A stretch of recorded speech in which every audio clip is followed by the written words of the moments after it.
Os livros com os quais eu quero lidar hoje, com todos os senhores, são este aqui, A Crítica da Filosofia do Direito de Hegel, que é a obra escrita por Marx em 1843, e a outra obra, que é O Socialismo Jurídico, escrita por Engels e Kautsky, é uma obra em conjunto, escrita já no final da vida do velho Engels, quase juventude de Kautsky, ao final do século XIX.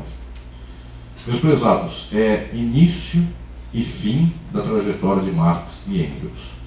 Quero aqui lidar com esses dois livros, com esses dois monumentos da filosofia de Marx e Engels, que dão conta, inclusive, de entender o começo e o final desta mesma trajetória.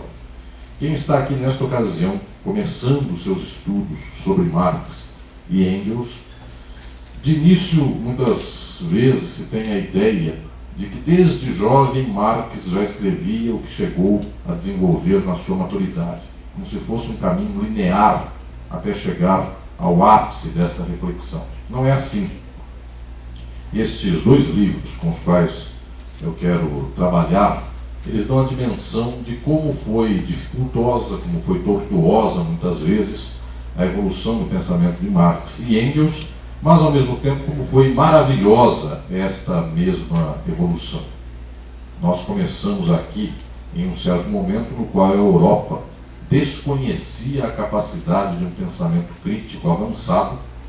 O que tinha de crítico era muito parcial, muito limitado, e repentinamente, meus senhores, nos tempos do século XIX, surge aqui o pensamento de Marx como sendo um divisor da história da própria filosofia e também do conhecimento político, econômico e social.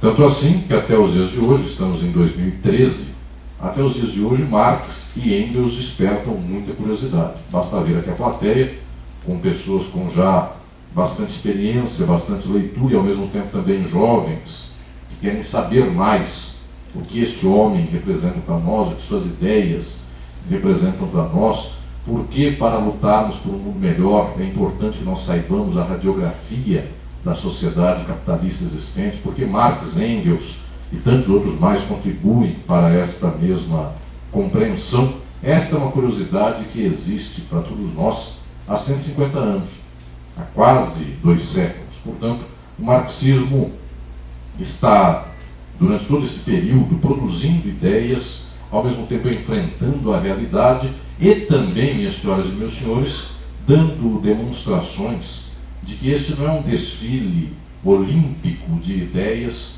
que vão se desenvolvendo sem nenhuma contradição, sem nenhum olhar perante a realidade. A realidade muitas vezes atrapalha a teoria, auxilia a teoria, faz corrigir, modificar, alterar também os rumos da compreensão desta própria realidade social, de tal sorte que é preciso que nós venhamos a entender, dentro da obra de Marx e Engels, tudo isso que foi a sua evolução. A obra crítica da filosofia do direito de Hegel, nós costumamos nomeá-la como uma das mais exemplares deste que é o chamado Jovem Marx. Esta é a obra de início de Marx, do começo da sua vida intelectual. Ainda muito jovem, Marx escreveu este livro, tributário que era de uma formação próxima dos hegelianos, de tal sorte que aqui desponta a sua visão de mundo. Aqui desponta, inclusive, o lado no qual Marx está nas lutas sociais, do explorador ou do explorado, do capital ou do trabalho. Aqui Marx começa a dar dimensão para a sua trajetória, para o seu caminho. Isto já é dado neste sentido. O socialismo jurídico é a outra ponta. Marx já morreu, restou com Engels a responsabilidade de levar as ideias de Marx adiante, e estas ideias de Marx estavam sendo combatidas, isso aqui não é novidade dos dias de hoje, já no século XIX, por pessoas que inclusive estavam relativamente próximas do marxismo, e diziam, já naquele momento, minhas senhoras e meus senhores, Marx está ultrapassado. Isso foi 1880, 1890, já se dizia isso. Os senhores vejam que em 1880 e 90, Engels sequer imaginaria que um dia a tal Rússia czarista viria a fazer uma sonhada revolução socialista. O marxismo já estava ultrapassado em 1880 e 1890, até o dia que ele renasce como uma fênix das cinzas. E este renascimento tem sido constante em muitas ocasiões. Para entendermos esta trajetória, a ponta de início e a ponta final da trajetória de Marx e Engels, é preciso que nós venhamos a observar em que momento estão estas ideias, como elas se desenvolveram, do seu rascunho na crítica da filosofia do direito de Hegel, até uma espécie de síntese muito exemplar, muito bem constituída no socialismo jurídico. E entre estas duas obras existe, em primeiro lugar, um fio condutor que é temático. Nós estamos trabalhando, observem, minhas senhoras e meus senhores, com dois livros que têm no título o assunto jurídico. Crítica da filosofia do direito, de Hegel. Em outro lugar, o socialismo jurídico.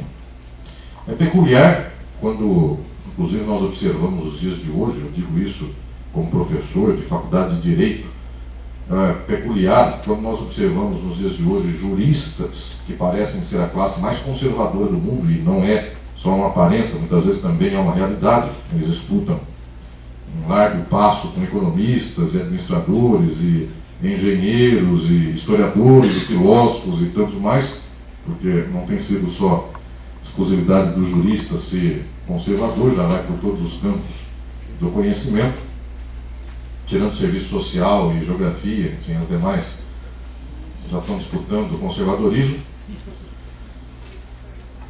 E também alguém vai me dar notícia que no serviço social já tem conservadores, enfim, eu já conheço o final da aula, já sei que alguém vai me dar essa notícia.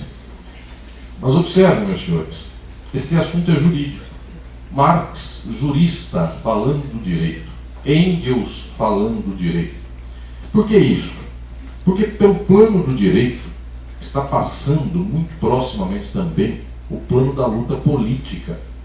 Ao se falar de direito, se fala de direito, se fala de Estado, fala-se aqui do mundo institucionalizado, do mundo com a sua ordem, inclusive política estabelecida, de tal sorte que não é somente o interesse jurídico o que move Marx no seu início com a crítica da filosofia do direito de Hegel e Engels e Kautsky ao final com o socialismo jurídico. Esta obra interessa diretamente, é verdade, ao jurista. Aquele que é jurista, que quer ter formação marxista, ele precisa destas duas obras porque elas são momentos fundamentais, exemplares de como pensarmos as questões jurídicas a partir da própria ideia de Marx. Mas, em especial, esta obra é para todos, porque vejamos nós que até hoje, minhas senhoras e meus senhores, nós em geral lutamos por um mundo melhor e as pessoas dizem, mas não pode ter baderna. Isso quer dizer, tem que ser dentro da ordem jurídica. Pode protestar, mas não pode quebrar a vidraça de banco. Pode fazer qualquer coisa, mas na hora da eleição tem que seguir os trâmites do partido político conforme as regras do Tribunal Superior Eleitoral. Ou seja, só pode haver democracia conforme o direito. Só pode se protestar conforme regras do direito. Posso protestar por reforma agrária? Sim, só que não posso invadir a propriedade privada de ninguém. Ou seja, eu posso gritar à vontade, eu só não posso fazer alguma coisa contra o direito. Se nós observarmos, o direito está vivo de lá, de antes desse tempo e até os dias de hoje, como um dos grandes empecilhos da luta pela transformação social. E se nós não vencermos isto, nós temos muito pouco de caminho ainda trilhado, se não passarmos para diante destas ilusões que são as ilusões jurídicas. Hoje, século XXI, eu digo aos senhores, viveram no Brasil, por fora do Brasil, entre meus alunos, na universidade, nos debates políticos, acadêmicos também. Hoje tem-se a tendência de imaginar que tudo que se faz junto do direito dá um conforto democrático muito grande às pessoas, de tal sorte que os limites da política são os limites do direito. Esta é a miséria do nosso tempo. Ou seja, nosso tempo está confortavelmente estabelecido naquilo que é a lógica do capital, naquilo que é a propriedade privada, naquilo que é o mundo tal qual ele se apresenta nos seus quadrantes normais, ditos, estabelecidos. O jovem Marx, que escreveu a crítica da filosofia do direito de Hegel, Não era Marx, em sua juventude, um estudante de filosofia. Muita gente imagina que Marx fez filosofia só para ser filósofo, para falar ideias tão interessantes e originais como essas. Outros acham que Marx fez sociologia, e essa faculdade não existia lá no século XIX. Não tinha sido inventada essa disciplina ainda do conhecimento universitário acadêmico. Outros acham que Marx vem de outras tradições, de outras faculdades. Meus senhores, o jovem Marx menino, fazia faculdade de Direito. Era formado em Direito. Para nós observarmos que podemos vir até do Direito para fazermos ideias críticas e transformadoras, portanto, não é um limite intransponível esse do mundo jurídico. O jovem Marx era formado em Direito e aprendeu, meus senhores, no tempo de faculdade, muito jovem ainda, uma lógica de mundo cuja visão, cujo horizonte era dado, esse horizonte, por professores da Faculdade de Direito de Berlim, que tinham por mestre, tinham por filósofo maior Hegel. Hegel foi o grande nome que formou uma certa tradição do pensamento jurídico no começo do século XIX.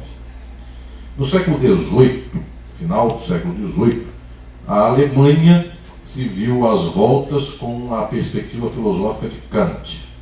Mas no início do século XIX, numa raia próxima, mas não igual, inclusive com muita clivagem, com muita diferença, surge no cenário intelectual europeu o pensamento hegeliano. E a Prússia tomou o pensamento hegeliano para si como sendo um dos horizontes mais importantes para ensinar a alunos, para que os juízes seguissem tribunais, para que toda a realidade política e jurídica do seu tempo tivessem como paradigma. Hegel foi professor de filosofia do direito. Embora filósofo de formação geral, ele deu aula de filosofia do direito em Berlim. Os seus discípulos, homens brilhantes, um dia se tornaram professores de direito nessa Universidade de Berlim. Esses discípulos de Hegel um dia receberam, no meio de tantos jovens que para lá acorriam para fazer faculdade de direito, receberam Karl Marx. Marx formou-se em direito, fez faculdade de direito, naquela tradição que era a tradição dos hegelianos. É bom que nós nos lembremos não só dos hegelianos. Havia uma disputa enorme no quadro da filosofia do direito da Prússia, no início do século XIX, para saber para onde a Prússia iria. Porque observemos nós, a França e a Inglaterra já haviam feito as suas revoluções burguesas. No início do século XIX, a França já tinha Código Civil, já tinha leis burguesas, já tinha instituições jurídicas suficientes para a própria burguesia. A Inglaterra, desde o século XVIII, também tinha essas estruturas. Quem não tinha era a Alemanha, que nem a Alemanha ainda era a Prússia e tantos outros pequenos estados associados ou não, mas que constituíam os povos de cultura alemã. Por conta disso, Marx tem uma dificuldade enorme de formação, que é o fato de estar num país periférico. Eis, minhas senhoras e meus senhores, mais um dado que nos choca e ao mesmo tempo nos é muito bonito, porque também nós estamos na periferia do capital, na periferia do mundo, e isso nunca foi impedimento para pensarmos de modo maiúsculo as coisas do próprio mundo capitalista. Marx fez isso. Hegel, no início do século XIX, dominava o quadro intelectual e filosófico do campo jurídico prussiano. Era por ali que estava boa parte da filosofia e da filosofia do direito daquele período. Muita gente enxerga nesta visão hegeliana um certo horizonte romântico. Aqui estaria o romantismo no plano filosófico. Porque Hegel não consegue ser um iluminista tão absoluto, tão pleno como foi Kant. Não é um homem da ruptura total com o mundo anterior e, ao mesmo tempo, é mais do que a ruptura com o mundo anterior. É um homem que acelera a possibilidade de compreensão da história de tal sorte que nunca antes dele alguém fez algo nesse sentido. É um iluminista, ao mesmo tempo com laivos de romantismo e, ao mesmo tempo, meus senhores, com uma disputa muito grande em torno do seu legado. Como em torno de Hegel, as palavras de Hegel são palavras quase que oraculares, ou seja, Hegel disputa na Idade Contemporânea com o velho Heráclito para ver quem era mais obscuro em termos do que leva a sua ideia. Nós temos desde o início uma direita hegeliana e uma esquerda hegeliana. As ideias de Hegel serviram para a direita e serviram para a esquerda. Com que forma se dá isso? Não é uma proeza, mas é uma disputa interna dentro dos textos e das ideias de Hegel para dar mais luzes a certas questões e menos a outras, e vice-versa do outro lado. De tal sorte que ser hegeliano de início não representava nada para a Alemanha, não desempatava politicamente uma questão, porque havia os hegelianos de direita e os hegelianos de esquerda.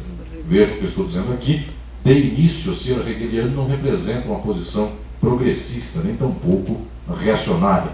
Aqui existe uma conflagrada disputa em torno da herança do pensamento de Hegel. Muito bem, Marx está nesse contexto. Marx está na Faculdade de Direito de Berlim, aprendendo com seus professores coisas que são simpáticas às ideias de Hegel, e dentro do seu ambiente, do seu contexto, também Marx ouvia, aprendia e lia críticas violentas à própria perspectiva hegeliana. E eu volto a dizer aqui, as críticas que o mundo jurídico alemão fazia a Hegel eram críticas de fato, algumas delas progressistas e outras delas muito mais conservadoras do que o próprio Hegel. Então há um quadro geral de disputa em torno do que vem a ser esta questão hegeliana para dentro do mundo político, para dentro do mundo do Estado e para dentro do mundo do direito. Marx está aí situado. Por que o livro se chama, qual a razão pela qual o livro se chama Crítica da Filosofia do Direito de Hegel? É porque, meus senhores, no Filosofia do Direito aqui, merecia uma aspa no começo e outra no final do direito. No começo do Filosofia e outra no final do direito.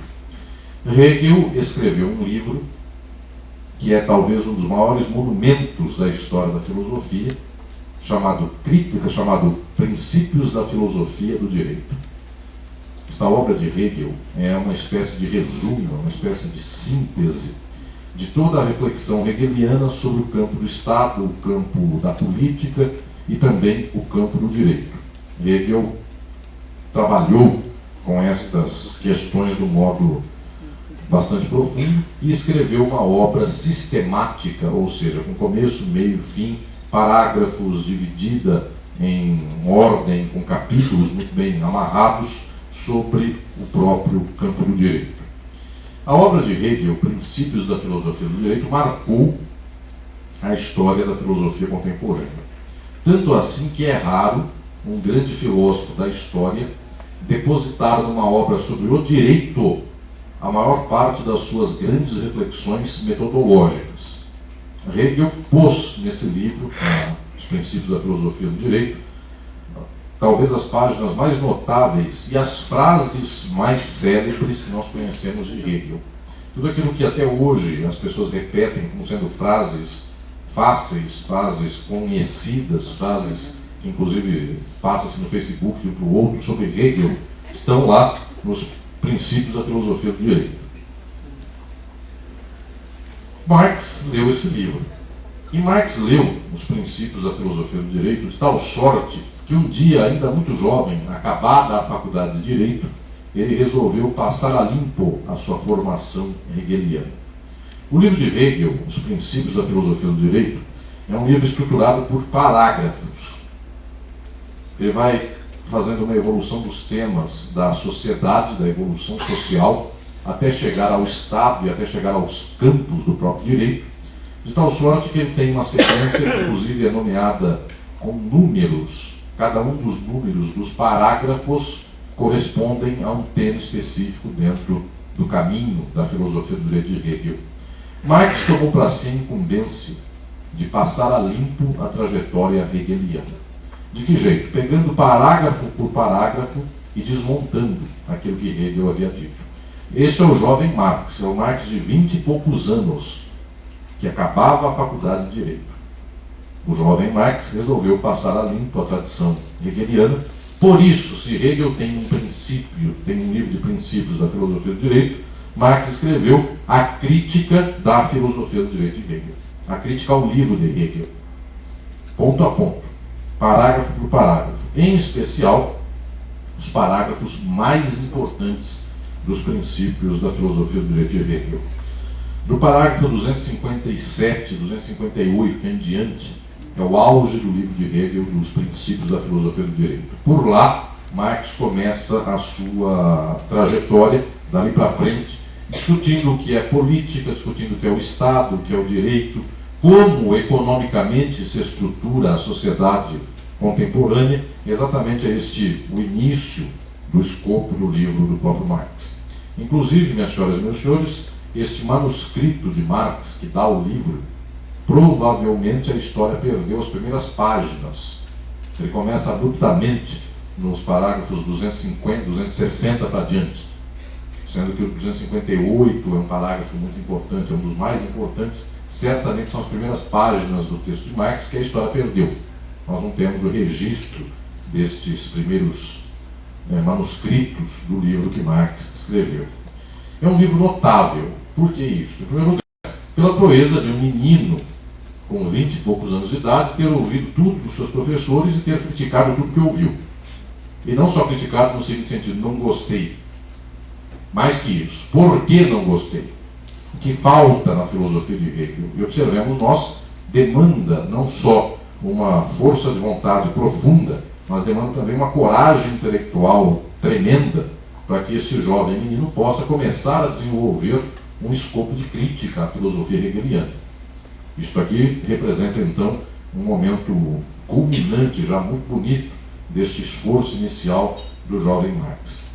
Marx já havia escrito outras coisas, outros pequenos textos. No tempo da faculdade, Marx certamente era um aguerrido líder estudantil, como há vários aqui, inclusive, neste momento, aqui nesse auditório. Pessoas que lutaram na faculdade, que fizeram manifestações, colaram cartazes, fizeram greves. Marx também foi assim. Marx também foi um jovem de combate.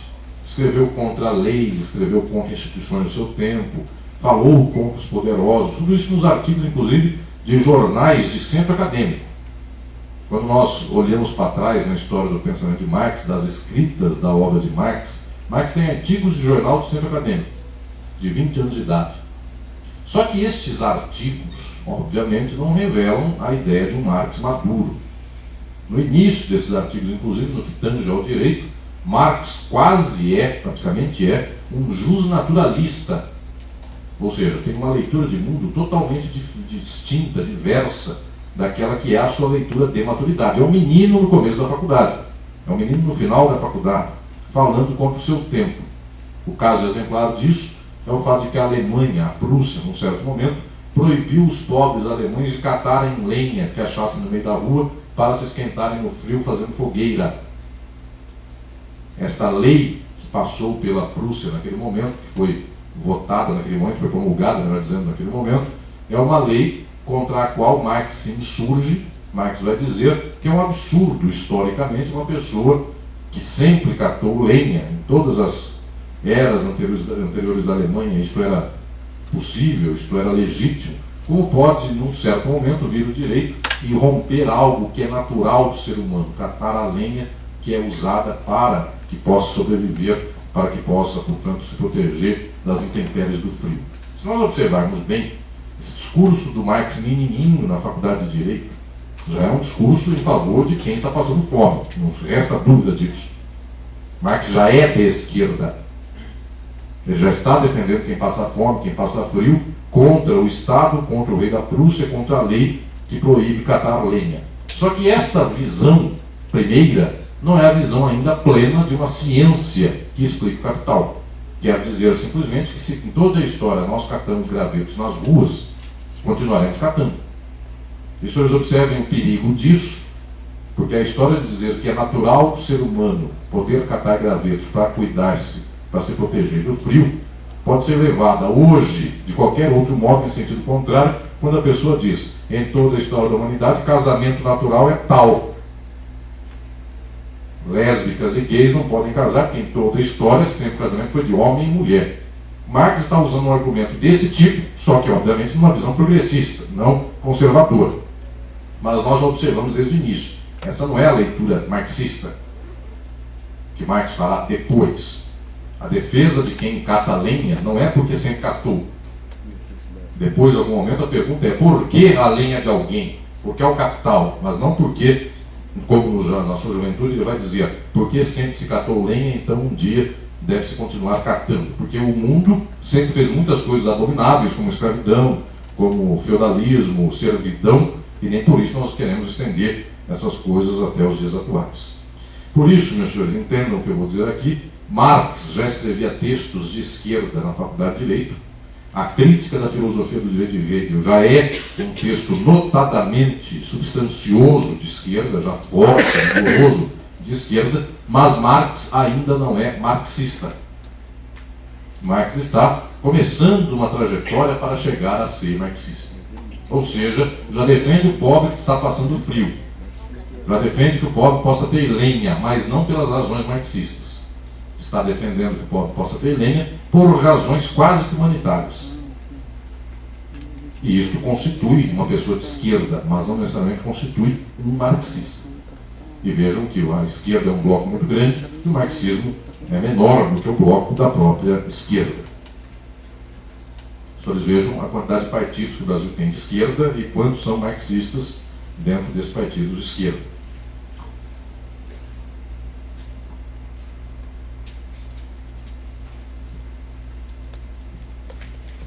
Muito bem. O livro Crítica da Filosofia do Direito de Hegel, de Marx, interessa então porque se ele é um esboço, se ele é o Marx começando a sua trajetória. Interessa, em primeiro lugar, minhas senhoras e meus senhores, por erudição. Os que estão aqui nesta noite estão querendo entender como é que foi a evolução do pensamento de Marx, estão começando a ver que Marx está começando uma trajetória na Faculdade de Direito e um dia chega à sua obra máxima, que entre essas duas está aqui, que é o Capital. O Capital é a grande obra de Marx, é a última obra de Marx. A de Engels, Socialismo Jurídico, é depois da própria obra O Capital. Em primeiro lugar, é a erudição de sabermos quem é Marx. Sabemos que ele não surgiu um dia como um raio no céu azul e começou a pensar todas as questões que ele próprio elaborava. Isso aqui é o primeiro ponto, isso aqui é o primeiro passo. Mas não só isso, minhas senhoras e meus senhores, é porque ao matizar, ao estabelecer os pontos a partir dos quais ele desenvolve a sua ideia, isso nos permite entender, inclusive, quais são as alavancas do pensamento teórico de Marx, o que ele abandona no meio do caminho, o que ele transforma e o que ele sustenta consigo até chegar às grandes obras com as quais nós reconhecemos então o Marx maduro, o Marx do Capital, o Marx das suas grandes reflexões. Ou seja, para chegarmos ao Marx marxista, é preciso que nós entendamos que ele não começou da noite para o dia. Para chegarmos lá, ele teve uma trajetória. E essa trajetória tem suas bases, tem suas constituições. A Crítica da Filosofia do Direito de Hegel, esta obra aqui, é uma obra fundamental. Ao mesmo tempo, ela é difícil. Por que ela é difícil? Porque ela combate Hegel. Então, observem, senhores, que o pressuposto para chegarmos ao combate de Hegel é sabermos quem é Hegel. E sabemos quem é o Hegel jurista da filosofia do direito, que também não é de muito conhecimento para a maioria. No entanto, até aqui, veja o que eu estou dizendo, parece que eu estou dizendo aqui que esse livro é chatíssimo, dificílimo e só serve como erudição. É verdade. Mas tem um dado neste livro que muda a história dessa obra.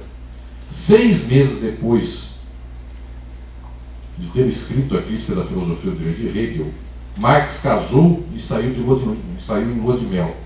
Na lua de mel, teve escrito um livro chatíssimo, que era a Crítica da Filosofia do Direito de Hegel, é um livro chato, que combate outro livro chato também, então vejam, é uma sequência dada pelo outro.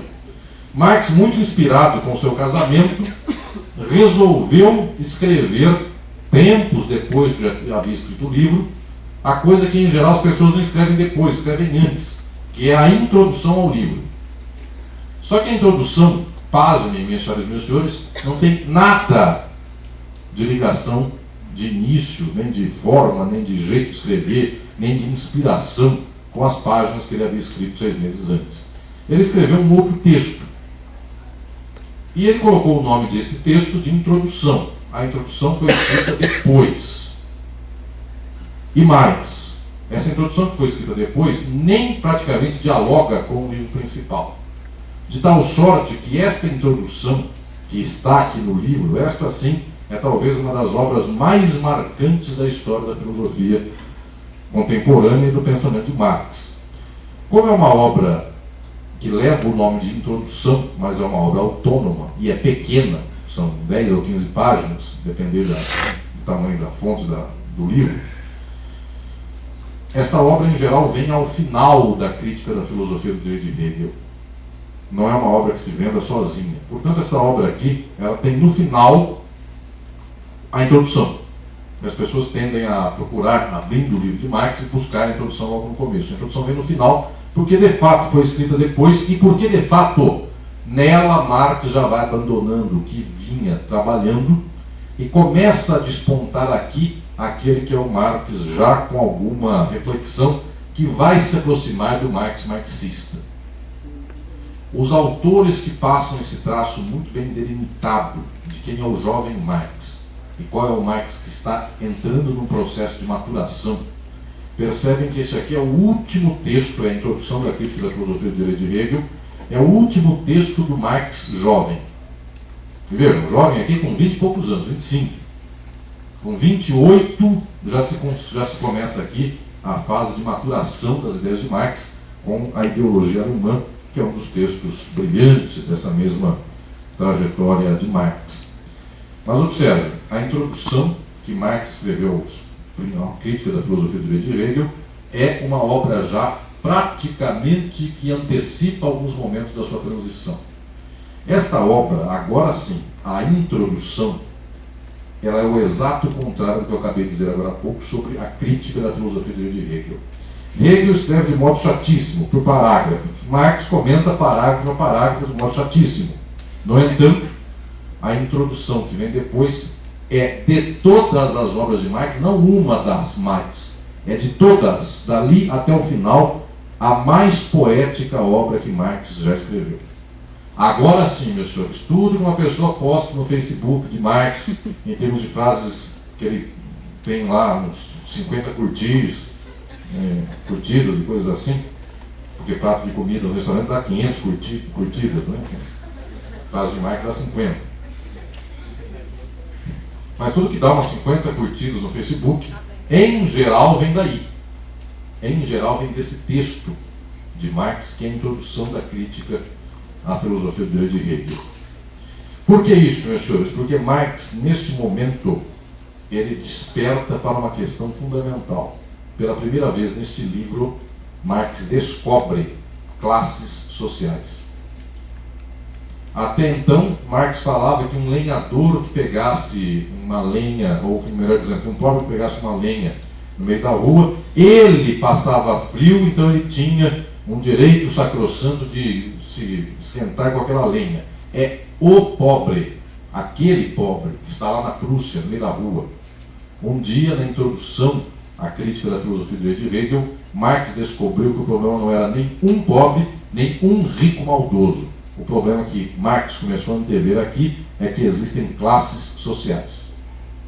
E mais, só haveria solução para a sociedade contemporânea quando não um pobre, mas quando a classe dos pobres, a classe dos trabalhadores, então se levantasse e tivesse o poder em suas mãos e transformasse a sociedade capitalista existente. Observemos nós que esse conceito, que de lá até os dias de hoje faz tanto sucesso na história, inclusive do conhecimento acadêmico e das lutas sociais, que é a luta de classes. O primeiro texto que estabeleceu que as classes lutam, e não só indivíduos lutam, essa introdução está exatamente aqui neste momento, é a introdução que Marx escreve da crítica da filosofia do direito de Hegel. Isto compensa praticamente de modo maiúsculo toda a chatice da primeira parte do livro. Ou seja, é um texto brilhante, é um texto belíssimo, no qual Marx trata das questões já que vão se encaminhar um dia para a radiografia da sociedade capitalista. Existem classes, a classe trabalhadora deve, portanto, tomar partido, deve tomar dianteira da sua própria condição de explorado e, a partir daí, num processo de luta e transformação. Muito bem, aqui está o Marx do começo, o Marx da introdução à crítica da filosofia do direito de Hegel. Meus senhores, este início, esse texto belíssimo de Marx, ele se apresenta para nós como um texto poético. Fala-se de classe. Marx, inclusive, aqui já antecipa um tema que é recorrente na sua obra Intermediária. No final da vida, no Capital nem tanto, mas no meio, ali na ideologia alemã, é um exemplo notável nesse sentido. Marx já antecipa aqui também o fato de que a Alemanha ainda é uma sociedade atrasada economicamente, politicamente, culturalmente. A Alemanha tem brigado por causa de ideias, enquanto a França briga por questões concretas. Portanto, é na introdução que Marx vai dizer, num certo momento, uma frase também muito conhecida por toda a história das lutas sociais, que o galo gaulês há de cantar na Alemanha. O símbolo da França, o galo francês, o galo gaulês, este galo que cantou na França, um dia há de cantar na Alemanha. Isso quer dizer, a Alemanha um dia fará a sua revolução, porque até então a Alemanha havia feito composição. Era o rei da Prússia que se ilustrava um pouquinho e continuava rei absolutista ilustrado. Vejam, como alguém vai dizer, mas como é possível algo nesse sentido? O Brasil é um exemplo notável disso. No começo do século XIX, o Brasil tinha um império constitucional com escravo e com juristas, que defendiam inclusive a liberdade, e tinha escravos. Ou seja, esta mistura absurda existiu no Brasil, existiu na Prússia, e Marx vai dizer, o galo francês, o galo gaulês, deve cantar na Prússia. Ou seja, a Prússia deve parar de fazer simplesmente filosofia e deve ser conduzida a um processo de transformação social. Também aqui, meus senhores, vejam que esse pequeno texto é um manancial daquilo que o senso comum guarda, do arcabouço, daquilo que é a fraseologia de Marx. Também aqui as pessoas jamais acham que está aqui, porque nunca alguém vai achar que isso já está no livro jurídico de Marx, num dos livros jurídicos, e muito mais na introdução que escreveu ao final. Também aqui está, talvez, uma das mais conhecidas frases de Marx, de que a religião é o ópio do povo. Esta conhecida frase de Marx, que inclusive é chocante e é presente até os dias de hoje para nós, vejam, estamos aqui em 2013, essa frase não perdeu nenhuma atualidade, ela continua igualzinha para os dias de hoje. Esta frase de Marx de que a religião é o ópio do povo continua importante para nós até o momento. E está aqui na introdução que Marx escreveu a este livro do velho Hegel, contra o velho Hegel. É que a frase é maior que essa. Marx reconhece por lá, Marx expõe por lá, que nós temos na religião uma espécie de lenitivo das agruras da sociedade capitalista, porque a sociedade capitalista não dá nada a ninguém e de tal modo exaure os seres humanos que lhes resta coisas como, por exemplo, os ópios, para ver se aguentam sobreviver. E a religião, nesse sentido, é um dos ópios do povo. Então vejam, a frase de Marx, inclusive, é muito mais profunda do que esta, porque problematiza o que é o ópio. Ou seja, as pessoas estão desesperadas, exploradas. O ópio é um certo engano que dá, inclusive, alívio a essas pessoas, mas é o ópio que engana. Então, observemos nós, temos aqui um belíssimo texto no qual Marx vai assentando a sua reflexão. E observem, meus senhores, esta reflexão é praticamente, daqui para frente, eu quero dizer aqui a todos os senhores, é praticamente anti-intuitiva. É de 1843 este livro. De lá até hoje, passados 170 anos, vejam, 170 anos passados, de lá até hoje, até os dias de hoje, eu escuto por todo lado, e os senhores também devem ter escutado isso, pessoas que dizem, não existem classes. Isso é uma fala reiterada das pessoas. Já faz 170 anos que Marx escreveu pela primeira vez que existem classes. E faz 170 anos que as pessoas combatem dizendo não existem classes. O que existem são pessoas. Tanto é que tem um rico que é bonzinho e um rico que é malvado. Tem um pobre que adora o seu patrão e puxa saco, tem um pobre que é combatente da luta socialista. Tem gay de direita, gay de esquerda. Tem preto racista e branco racista. E tem preto lutador da luta da emancipação da raça e branco também. Resultado, as pessoas sempre insistiram com o fato de que existem indivíduos, não classes. Olhem o choque que é Marx. Marx vai contra a intuição das pessoas. Porque, de fato, a gente aprende a ver pessoas de carne e osso. É um ser humano que tem nome, tem gosto, ele tem uma certa inclinação que não é a minha. Trabalhadores que não têm consciência, sindicatos vendidos, sindicatos peleiros, partidos peleiros, tudo isso a gente vê. Só que tudo isso nós dizemos, são pessoas que não têm consciência, que não têm vontade. E vejam, foi por fulano que não deu certo, foi pelo ciclano que não deu certo, tudo isso que nós observamos. Vocês vejam que a expressão a culpa é do Lula, encarnando uma pessoa só, é tanto da direita quanto da esquerda, enfim, tudo a culpa é do Lula. Isso é uma crítica da esquerda e também é da direita. Ele não tem dedo, ele bebe pinga, enfim, ou vice-versa. É porque não bebeu pinga o suficiente. Enfim. Mas vejam, nós temos a tendência de encarnar o movimento social em pessoas. O mais difícil, o mais complicado, é entendermos classes. E, meus senhores, parece que é um discurso dos dias de hoje, pós-moderno, o discurso de que não existe classe. É verdade. Eu venho nesta noite aqui em Uberlândia, cheguei agora há pouco de São Paulo. Lá em São Paulo, na minha faculdade de origem, faculdade na qual eu leciono, a USP e o Mackenzie, as minhas duas faculdades de São Paulo, nas minhas duas universidades, eu escuto de muita gente ilustrada que classe não existe. E por todo o Brasil onde eu viajo, pessoas me dizem, classe não existe, porque eu sou pós-moderno, o que existe sou eu. E eu posso pintar o cabelo, posso ter o cabelo roxo, o cabelo amarelo, eu posso usar roupa tal, posso fazer tal outra coisa. Eu sou uma pessoa diferente a cada momento. Como eu posso ser de uma classe? Meus senhores, olhem a preliminar. Quando eu disse que ler a obra de Marx como esta não é só erudição, olhem a preliminar. Porque na página 1 da introdução, daqui já começa o problema filosófico do marxismo. Por quê? Porque muita gente embebida nesse discurso, que é o discurso conservador, que vem de lá até os dias de hoje, porque vejam, é reacionário que emenda com pós-moderno, dão as mãos por razões diferentes, levando a mesma coisa. Esse discurso sempre insistiu conosco com o fato de que não há classes. E, meus senhores, o que Marx está mostrando é que existem fios ocultos que fazem a sociedade ser o que é, e nós não percebemos. Eu dou exemplos banais, meus alunos percebem isso. Eu dando aula em duas faculdades de elite de São Paulo, que são USP e Mackenzie, vendo o Brasil inteiro. Eu caio em Uberlândia, UFA é elite. Eu caio no Rio de Janeiro, as federais são elite. Eu caio no Sul, no Norte, já sei que é faculdade de elite. Por todo lado eu vejo aluno com uma camiseta escrita Abercrombie Fitch. E outro com uma camiseta escrita Hollister. Eis a classe. Porque eu vou dizer, como é que as pessoas acordam de manhã, sozinhas, no meio do nada, e olhando o mundo, elas falam todas elas juntas, camiseta Hollister é a mais bonita por conta da subjetividade sozinha delas.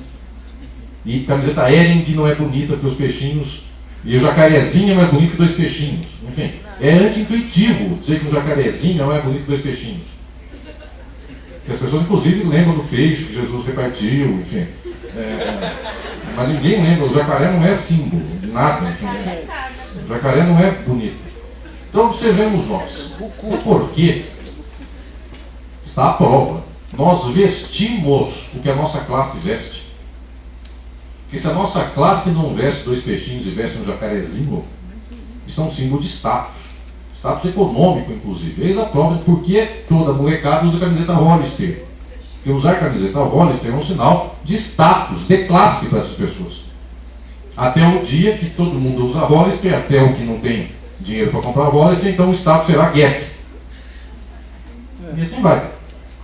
Mas, meus senhores, eis um ato banal, que é vestimenta de camiseta em faculdade, para que os senhores vejam que nós temos classe. Nós temos classe. Existe a cara da pobreza, a cara da riqueza, tudo isso existe. As pessoas sabem reconhecer um rico de longe, um pobre de longe. É que nós, em geral, rejeitamos isso, porque nós achamos que nós somos pobres só do nosso jeito, ou que nós somos ricos de modo exclusivo. Enquanto todo mundo viaja de CVC, eu faço meus programas para o Tahiti de final de ano sozinho. Vejam, mas Em geral, também essa história de querer fazer sozinho a viagem é um sintoma de uma classe que não pode pegar avião com todos os demais, porque isto é uma miséria, onde já se viu o pobre esperar o mesmo ar meu no avião. Isto é classe. Resultado, meus senhores, nós somos boiada, é que nós não percebemos. É que a boiada escolhe entre o Hollister, Gap e Abercrombie Fitch. E isso faz a diferença. A boiada vira hipster, a boiada vira, em certos momentos, da moda X, da moda Y, mas é boiada. Ou seja, Marx está nos revelando que vivemos num mundo de classes. Se até o gosto da estética é assim, o que dirá o que é mais importante do que isso? Porque eu só estou dizendo sintomas muito superficiais. O mais importante é quem tem capital explora, quem não tem é explorado. Ou seja, se neste auditório eu tenho pessoas que trabalham, não é porque querem. É porque as condições econômicas, sociais impingem ao trabalho. Nunca o trabalho foi legal. Nunca a pessoa diz, faço faculdade porque tenho sonhos maiores com o mundo, porque eu pretendo com isso que desenvolver meu senso artístico. Eu digo inclusive para o mundo jurídico. Qual é a alegria de ir ao fórum? Qual a alegria de fazer petições? Enfim. Qual o sentimento de justiça que se passa para alguém? Nada. Por que alguém faz isso? Porque paga salário. É isso. Assim se resume. Vejam a história dos médicos, enfim. Porque o médico é médico, não é por missão humanitária, não é porque ele é o Albert Schweitzer, foi lá para a África, não é por causa disso não. É porque é uma profissão de classe média que lhe dá condições tais e quais. E isso é classe. Isso é dinheiro, que forma inclusive uma coletividade, que forma um contingente social. Tanto assim, meus senhores, que basta observarmos esses meios que, por exemplo, fazem censo, Ibope, por exemplo, que fazem estatísticas de gostos eleitorais, isso é praticamente visível. Se eu sou da classe A, eu tenho um partido. Eu cheguei em Uberlândia faz poucas horas, amanhã cedo volto para São Paulo. Não sei nem do que se passa em Uberlândia, não sei quem é o prefeito, não sei quem são os debates, quem são deputados, não sei nada disso. Mas se me falarem que um fulano é de classe A em Uberlândia, eu posso chutar qual é o partido que ele gosta, que eu acerto. 97% das vezes. E quais são os partidos que eu odeio, eu também acerto. É basicamente a mesma coisa. Enfim, é o mesmo de São Paulo. É a mesma gente que tem lá, tem aqui. Uma gente mais ilustrada. Tem umas plumas azuis, né?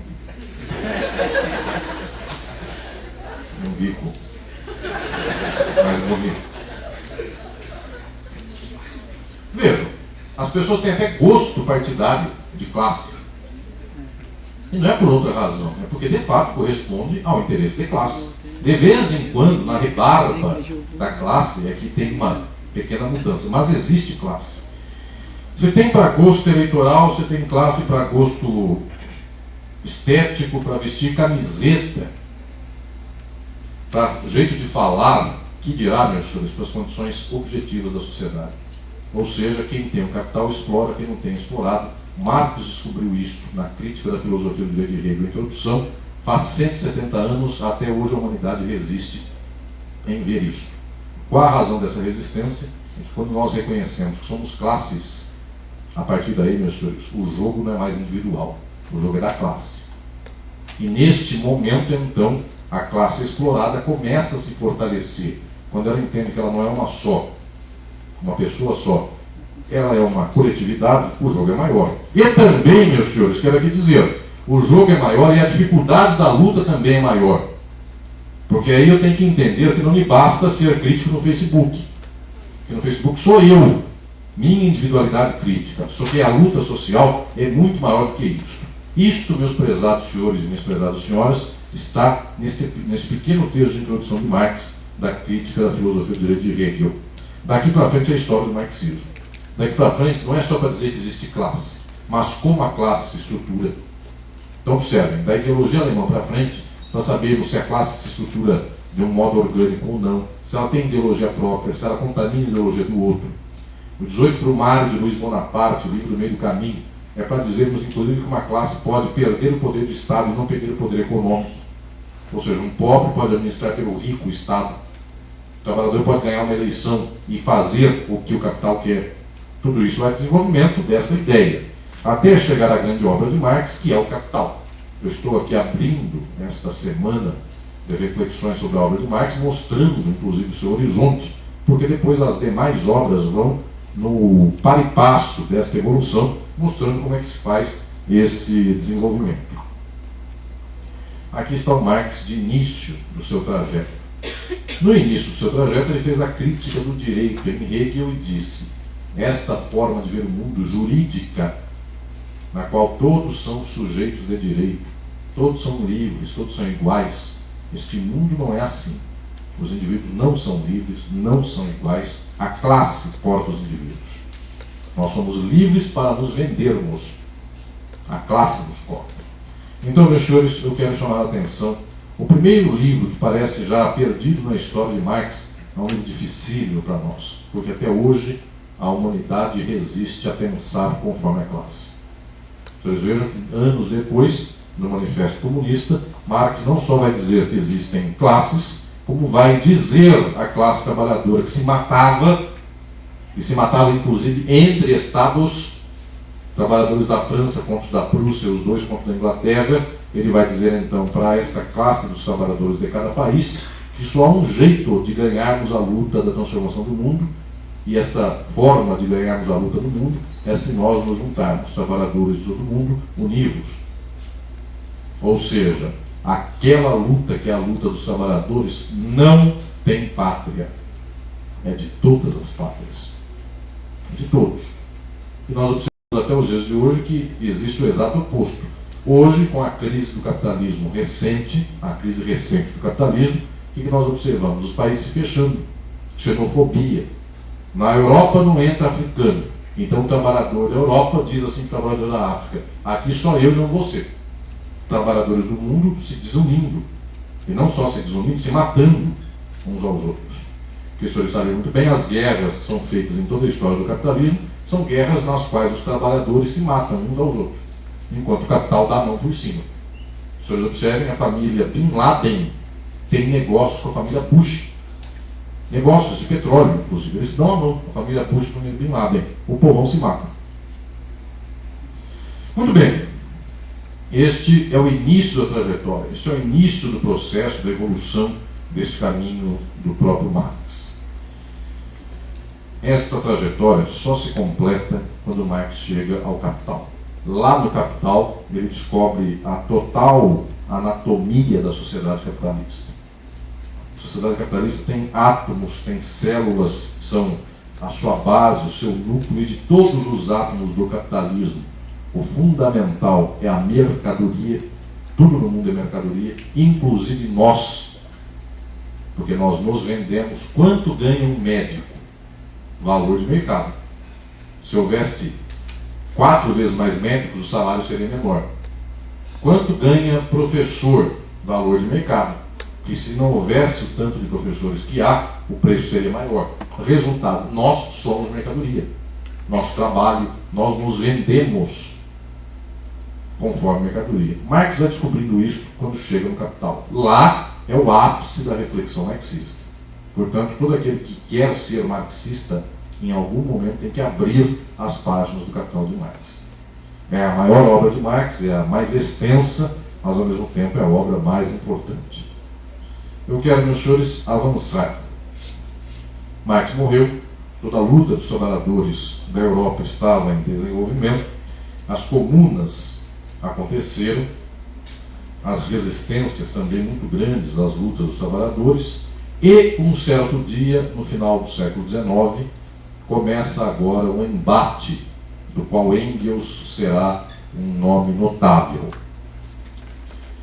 No tempo de Marx, havia feito a primeira reunião dos trabalhadores do mundo para a luta socialista. Como o próprio Marx havia dito, que não se consegue fazer luta dentro de um Estado apenas, a luta tem que ser maior que um Estado, dos trabalhadores do mundo inteiro. A União dos Trabalhadores da Europa, naquele período, levou o nome de Internacional Socialista, porque não se podia lutar dentro de um Estado só. O Brasil não pode fazer luta social se a Argentina não faz ou vice-versa. É preciso o mundo inteiro na luta. Isso se chama Internacional Socialista. A Internacional Socialista, a chamada Primeira Internacional, é essa do tempo de Marx e Engels. Mas Observem que a luta dos trabalhadores profunda, que vem a transformar as condições sociais existentes, é uma luta que deve, de fato, buscar as raízes da própria estrutura do capitalismo e deve combater essas raízes, deve transformar em busca de outras estruturas. No tempo em que Marx morreu, começa agora a trajetória do reformismo. Agora todos vão entender onde estão os tempos de Engels. Ao invés de fazer a luta da revolução, após a vida de Marx, no final do século XIX, muitos líderes socialistas e dos trabalhadores diziam o seguinte: é difícil fazer a revolução. O povo não sabe, o povo não quer, o povo não tem coragem. A Alemanha briga com a França, os dois brigam com a Itália, ninguém se junta. Então, o melhor é a gente ganhar pequenas coisinhas, de grão em grão, a gente vai ganhando. Um dia, quem sabe, a gente consegue fazer a revolução. Ou seja, façamos pequenos acordos, vejamos se os trabalhadores conseguem ganhar as eleições do Estado burguês, vejamos se eles conseguem aumentar o salário mínimo. Isto já é bom, melhor isto do que uma luta sem fim que não chega a lugar nenhum. O resultado, essa gente se desgrudou do caminho original da Internacional Socialista, e essa gente, os chamados reformistas, se juntaram naquilo que é conhecida como Segunda Internacional. Não primeira, segunda. A primeira é do peito, da luta, da transformação. A segunda é dos reformistas. Um dia, já vou anunciar aqui, mas não está na obra de Marx e Engels, mas um dia, Lenin, cansado deste lenga-lenga dos reformistas, rompe com tudo isso e faz então a Terceira Internacional, que essa sim volta a ser revolucionária, não é simplesmente uma internacional reformista. Meus senhores, pessoas que falam que a reforma é melhor que a revolução. Vocês vão dizer, existem pessoas assim? A pergunta nossa pode ser praticamente o contrário dessa. Existem pessoas que não são assim? A pergunta do reformismo é a seguinte: não é melhor ganhar um aumento de salário, não é melhor minha casa, não é melhor esgoto, não é melhor fazer composição, porque com isso a gente chega lá no dia de amanhã? Esta era a proposta dos reformistas. Agora os senhores vão entender porque Engels é o homem que salvou as ideias revolucionárias. Houve um pensador jurista de nome Menger. Este senhor Menger, que era professor de direito, ele disse o seguinte: paremos com a ideia de revolução, paremos com a ideia de transformação social. Agora, com o direito, se nós lutarmos para que os pobres tenham um aumento dos direitos sociais, nós melhoramos a situação dos pobres. Se houver direito do trabalhador, direitos do trabalho, se houver, por exemplo, direitos como aquilo que depois vem a ser seguridade social, previdência social, saúde pública ou algo nesse sentido, nós já estamos conseguindo melhorar as condições do trabalhador. Então, disse o senhor Menger, é preciso que nós venhamos a lutar por conquistas jurídicas. Só. Temos que ir na porta do Congresso e dizer ao Congresso: quero uma lei melhor, que é mais ou menos o que a molecada fez outro dia contra a PEC 37, ou seja, estão lutando contra leis ou a favor de leis, mas o mundo é jurídico. Quero agora a lei tal, quero agora não que passe tal outra lei. Resultado, disse o senhor Menger que o socialismo chegaria por vias jurídicas, ou seja, se nós ganhássemos mais leis em favor do trabalhador, um dia a gente chegava ao socialismo. Por isso, Engels e Kautsky nomeiam a essa forma de ver o mundo muito esquisita de socialismo jurídico. Por que socialismo jurídico? Porque eles dizem o seguinte: essa gente, que é a gente inclusive do direito, da política, acha que quanto mais direito eu dou para as pessoas, mais eu vou chegando ao socialismo. Socialismo de juristas. Tem gente que traduz esse livro como o socialismo dos juristas, ou o socialismo jurídico. Meus senhores, Engels, cansado de ver este reformismo campeando na Europa, e quero dizer pior, o reformismo não só desunia a classe trabalhadora, como o reformismo passou a ser basicamente a bandeira geral dos trabalhadores.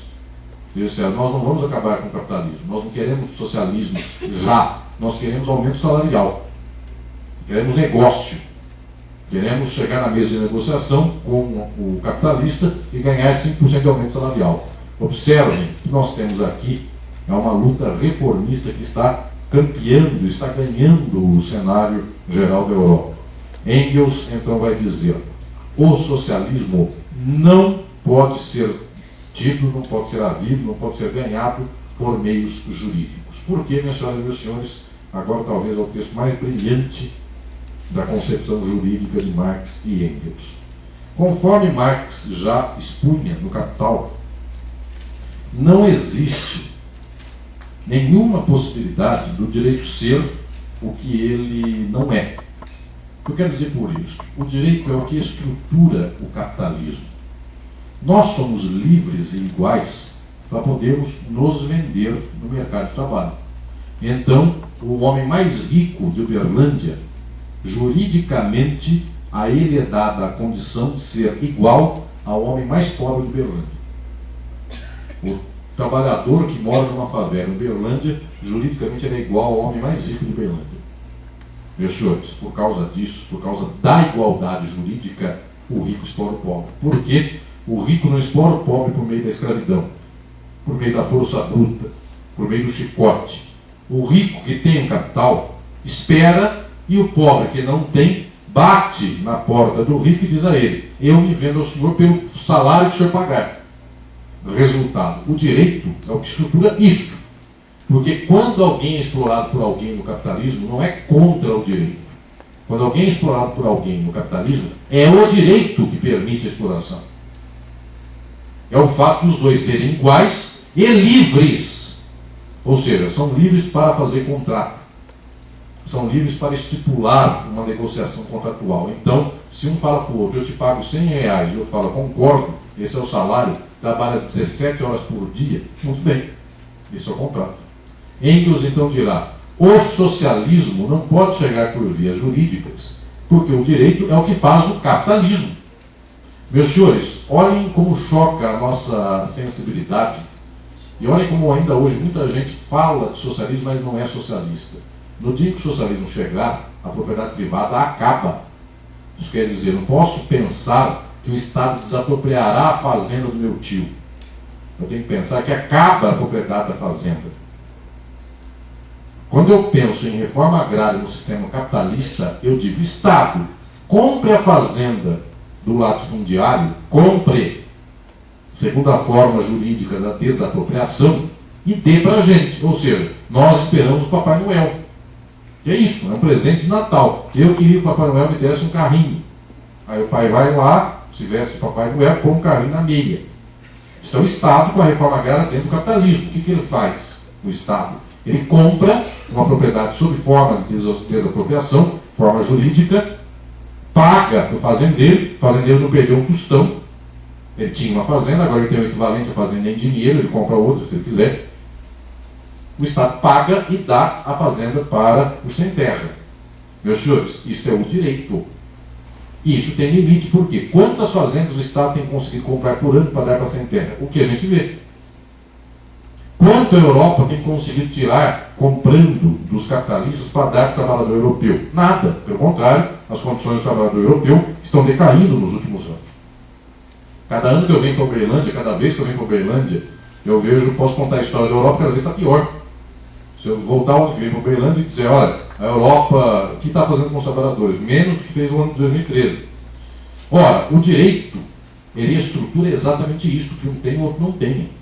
Porque o dia em que tudo for de todos, isso é contra o direito. Porque o direito diz que é de alguém, não é de todos. E o dia que eu disser que tudo é de todos, aí não precisa mais dessas regras da propriedade privada. As regras são outras. Portanto, minhas senhoras e meus senhores, Engels dirá, o socialismo não pode surgir por via jurídica. Porque o socialismo é o oposto daquilo que o direito representa, e o direito é o capitalismo. Então, entendam, eu não posso sair do buraco, essa frase, esta imagem muito bonita também é de Marx, Eu não posso sair do buraco, se eu cair no buraco, puxando meu cabelo. Se eu puxo meu cabelo para sair do buraco, eu não saio do buraco. Eu uso o direito, que é um instrumento capitalista, para chegar ao socialismo, eu jamais chegarei. Querem um exemplo disso? A Europa, no pós-Segunda Guerra Mundial, você tem uma do Estado de forma política, mas eu falo dele depois. A Europa, no pós-Segunda Guerra Mundial, aumentou os direitos para os trabalhadores. Só que manteve toda a estrutura do capital. O resultado, o dito capital pode e acaba com os direitos do trabalhador. Quem pode mais, manda. O direito não acaba com quem pode mais. O direito dá migalhas. Ele faz a reforma suficiente para o capitalismo continuar igual. Então, entendam, senhoras e senhores, Engels salva a crítica radical do marxismo, dizendo: o marxismo não é reformismo, o marxismo não é socialismo jurídico, não é reforma jurídica. E isso é um choque, meus senhores, porque esse pequeno livrinho é um tapa na nossa cara em 2013. Por que isso? Porque até hoje muito jurista acha que ele é marxista aumentando o salário mínimo. E quando eu digo, então a proposta é diminuir, a pessoa não entendeu que a proposta não é diminuir. A proposta seria, obviamente, se me perguntam se eu quero aumento ou diminuição, eu quero muito aumento. Só que o horizonte do direito tem teto. Ele não consegue chegar para muito mais que isso. Ou seja, o direito tem um limite. Ele não faz a transformação social. Pelo contrário, todos os meus queridos companheiros do mundo jurídico que acham que o direito faz muita coisa positiva, se não fosse a gente, muito avanço já havia acontecido. É a gente que retarda. Que observem, se não fosse direito de propriedade das patentes, todo mundo estava produzindo remédio contra a AIDS. Mas como tem a gente, só produz a indústria farmacêutica. Se não fosse a gente, o primeiro que achasse um teto sem ninguém ocupava. Mas como tem a gente, ele ocupa e a gente tira. Então, meus senhores, observem que a regra de Engels no socialismo jurídico é fundamental para os dias de hoje. Nós nos enganamos juridicamente. Engels escreveu isso, esse pequeno texto, com Kautsky. E os senhores sabem, porque de Kautsky a gente só lembra uma expressão, que um dia ele foi um renegado. Neste dia em que ele estava com Engels, ele ainda não era o renegado Kautsky, era o Kautsky brilhante, rapaz, de altas combatividades e lutas em favor dos trabalhadores. Décadas depois, quando Lenin então chama a Revolução Russa, a Revolução Soviética, Kautsky então no final da vida deu um passo para trás e aí se tornou o renegado Kautsky. Mas de início era brilhante e revolucionário. E esse texto é um dos textos mais marcantes da história do marxismo, inclusive porque nos tira do risco de cair naquilo que é uma ideia vulgar de que o marxismo é aumento salarial, de que o marxismo é sindicalismo. Muita gente tem essa ilusão. Engels trabalha com isso aqui. Quando um líder sindical pleiteia 7% de aumento salarial contra o seu patrão, ele não está indo contra o capitalismo, ele está no capitalismo, juridicamente dado, inclusive. Se o salário é 510 ou 547, isso não acabou o capitalismo. Pelo contrário, meus senhores sabem muito bem, se o salário for 800, 1.000, 1.700 reais, melhor que o capitalismo. É que o burguês é tão idiota que ele é tão miserável, inclusive, que ele é contra as bolsas, família, etc. e tal. Mas é melhor que o capitalismo. Observemos nós, então, que a reflexão de Engels vai muito adiante. E, minhas senhoras e meus senhores, quero dizer aqui, são dois textos, praticamente ambos também, não só o primeiro, mas o segundo, também anti-intuitivo. Porque observem que o senso comum vê tanta gente falando contra o direito do trabalhador, contra a sindicalização, contra a Minha Casa Minha Vida, contra a Bolsa Família, contra o aumento das condições sociais. Nós, quando passamos a defender aumento do salário mínimo, aumento das condições dos direitos sociais, as pessoas já nos tomam por malucos, absurdos. E aí vem Engels e lembra, e isso ainda não é nada. Isso é só reformismo. Isso nem começa a tangenciar socialismo. Isso para nos mostrar que a luta é muito mais profunda do que nós imaginamos. Ela não é esta da intuição, que vai dizer o seguinte: se eu conseguir fazer com que a classe trabalhadora tivesse aumento de X% no salário nos últimos X anos, então já chega ao socialismo. Nada disso. Para que os senhores tenham uma ideia, O Obama foi acusado por alguns de ser socialista. Ou seja, as pessoas não sabem de fato o que é socialismo. As pessoas não têm ideia do que é socialismo. Então, meus senhores, quero dizer aqui a todos, é fundamental o que Engels vem nos ensinar. O socialismo não se faz por vias jurídicas. Por quê? Porque o direito nos permite avançar até um certo momento, mas dali para frente é contra o direito. Eu sei que aqui nessa plateia eu vejo muitos alunos, inclusive de direito, que já tiveram ocasião de ver palestras minhas, e muitos que usam, inclusive, meus livros jurídicos. Eu sempre insisto com isso. É de fato uma luta imediata essa por aumentos de direitos sociais, por aumento do salário mínimo. Essa é a nossa luta do dia de hoje, no dia de amanhã. Enfim, toda essa luta jurídica. Mas ela tem limite. O limite é claro, por exemplo, no caso europeu. A Europa, só com o direito, chegou e diminuiu aquilo que ela tinha, porque ela não tem força para se sustentar apenas no campo do direito. Meus senhores, é uma trajetória belíssima de início a fim desta luta de Marx e Engels.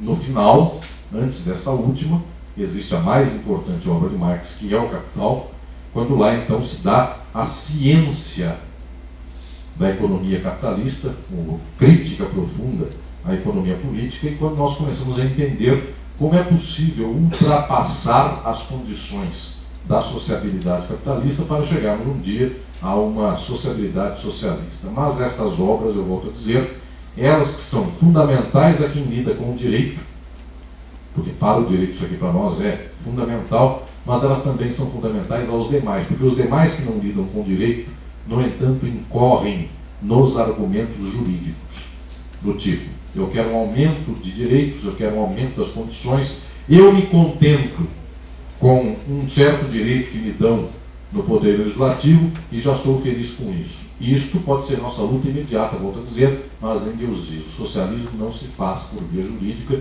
o socialismo é contra esta ordem de coisas existentes. Meus prezados, é uma satisfação muito grande estar em Uberlândia, neste momento, falando a todos os senhores e abrindo esse curso Marx e Engels. Eu tenho esse curso no coração com muito carinho, eu fui e sou o único professor desse curso que deu aula nas 5 edições agora, com esta de Uberlândia. Eu dei aula em todos os cursos e vi plateias das mais variadas naturezas. Um dos cursos foi em sindicato, outro foi em universidade, este aqui no interior, outros nas capitais. E posso dizer a todos que estas sementes da leitura do marxismo, quando bem cuidadas, quando bem acalentadas por nós, estas sementes fazem com que nós vejamos o mundo como nunca se viu, como a maioria não vê. E só a partir daí existe a chance e a esperança de que um dia a sociedade possa ser, então, plenamente socialista. Muito obrigado.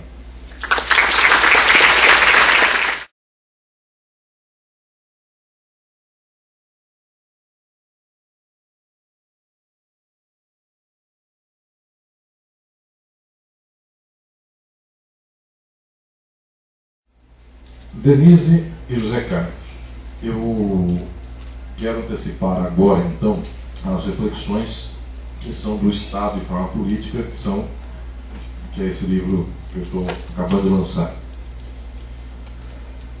A história do marxismo, ela começa 170 anos atrás e ela vem, ela evolui.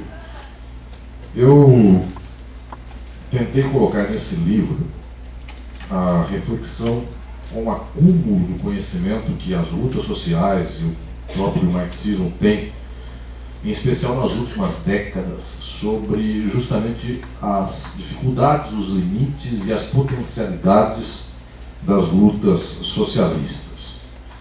Quase sempre, nos últimos tempos, o marxismo perdeu o seu vigor em favor de discursos que são os institucionalistas. Eu quero dizer por isso. O marxismo paga até hoje a conta do Muro de Berlim, do mundo soviético, e o mundo soviético sequer arranhou a chegada ao socialismo. E o socialismo paga a conta disso. Resultado, eu vejo essa meninada que está aqui na plateia hoje, que cresceu nas décadas de 90 e anos 2000, tempos neoliberais. Marxismo é quase palavrão para essa gente. É feio falar em socialismo. Bonito é capitalismo. bonito é consumismo, bonito é ter ou outro não ter. Isso parece bonito. Então, eu tentei neste livro dar um passo adiante para resgatar tudo que o marxismo havia pensado e que os anos presentes abandonaram, para nós darmos agora o salto para compreendermos o nosso tempo. Quais são os problemas do nosso tempo? Em primeiro lugar, quais são os limites das instituições? Pergunta da Denise. O Estado está posto. Muito bem. Qual é o nosso papel no momento atual? Observem, meus senhores e minhas senhoras. Em geral, a nossa luta de movimento social não está acoplada a lutas estruturais. Quando eu digo quase sempre, eu ressalvo as exceções. Existem muitos que acoplam um ao outro. Mas muitos, no entanto, lutam pelo pontual e não pelo estrutural. Quer dizer com isso o quê? Lutas, por exemplo, locais, regionais, lutas que são da comunidade, têm uma repercussão enorme na comunidade, mas não estão tangenciando as questões estruturais do capitalismo. Outras, por exemplo, eu dou um exemplo banal, porque eu preciso pegar exemplos que são do dia a dia. O que os árabes fizeram há 3 anos atrás com as revoltas árabes não foi luta por casa, foi luta por desestabilizar politicamente o regime dos ditadores árabes. Quanto o movimento social contribuiu para isto no mundo árabe? Quase nada. Foi no dia em que um fulano se tacou fogo na Tunísia, os senhores sabem dessa história, que começou a ter um rastilho de pólvora. Isto é uma questão estrutural, porque ela trabalha com uma dimensão geral. Querem um exemplo 2 disso? As manifestações de junho e julho, que não estão lidando exatamente com 20 centavos aqui, alguma coisa a colar. Chamam a insatisfação geral. Claro, um movimento social consegue dar casa para quem não tem. Um movimento como esse de massas, uma manifestação de massas, muitas vezes não consegue nada, nem casa.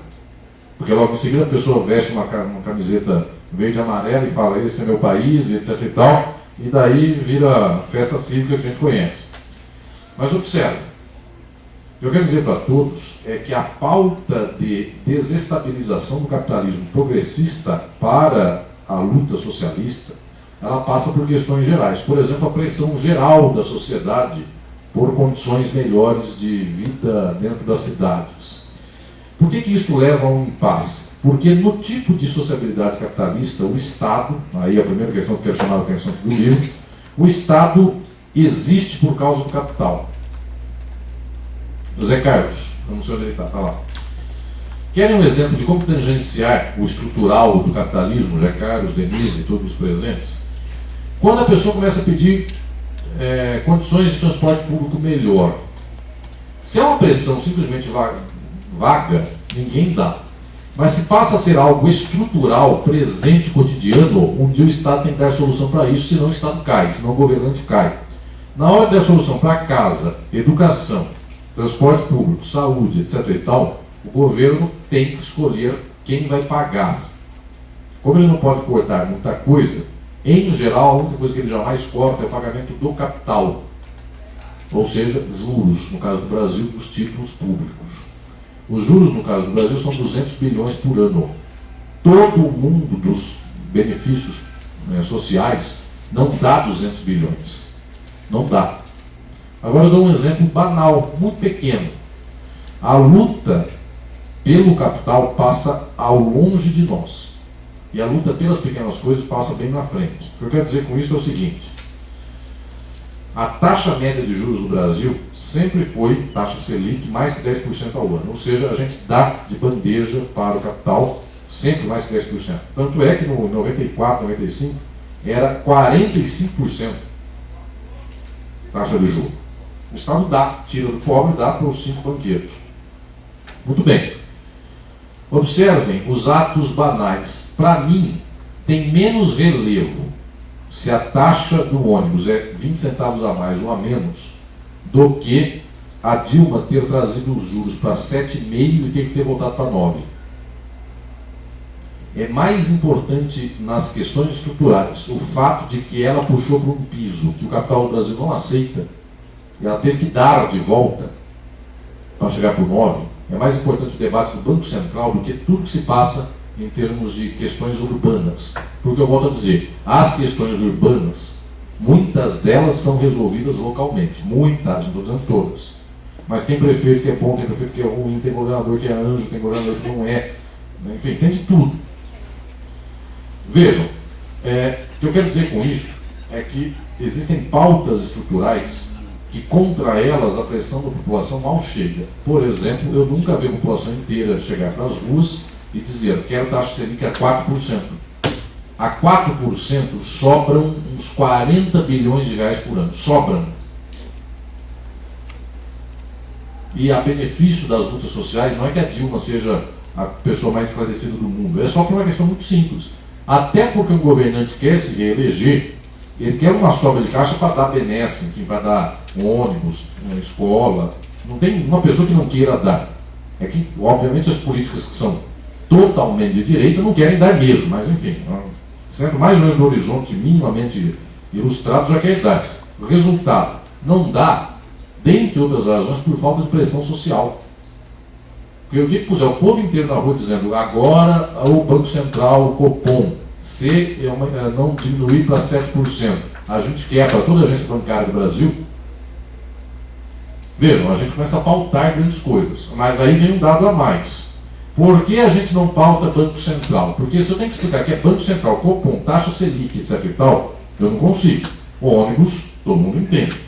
Mas dois, também não é difícil explicar. Mas então por que a gente não explica? Porque aquilo que nos auxiliaria a explicar, nos desexplica.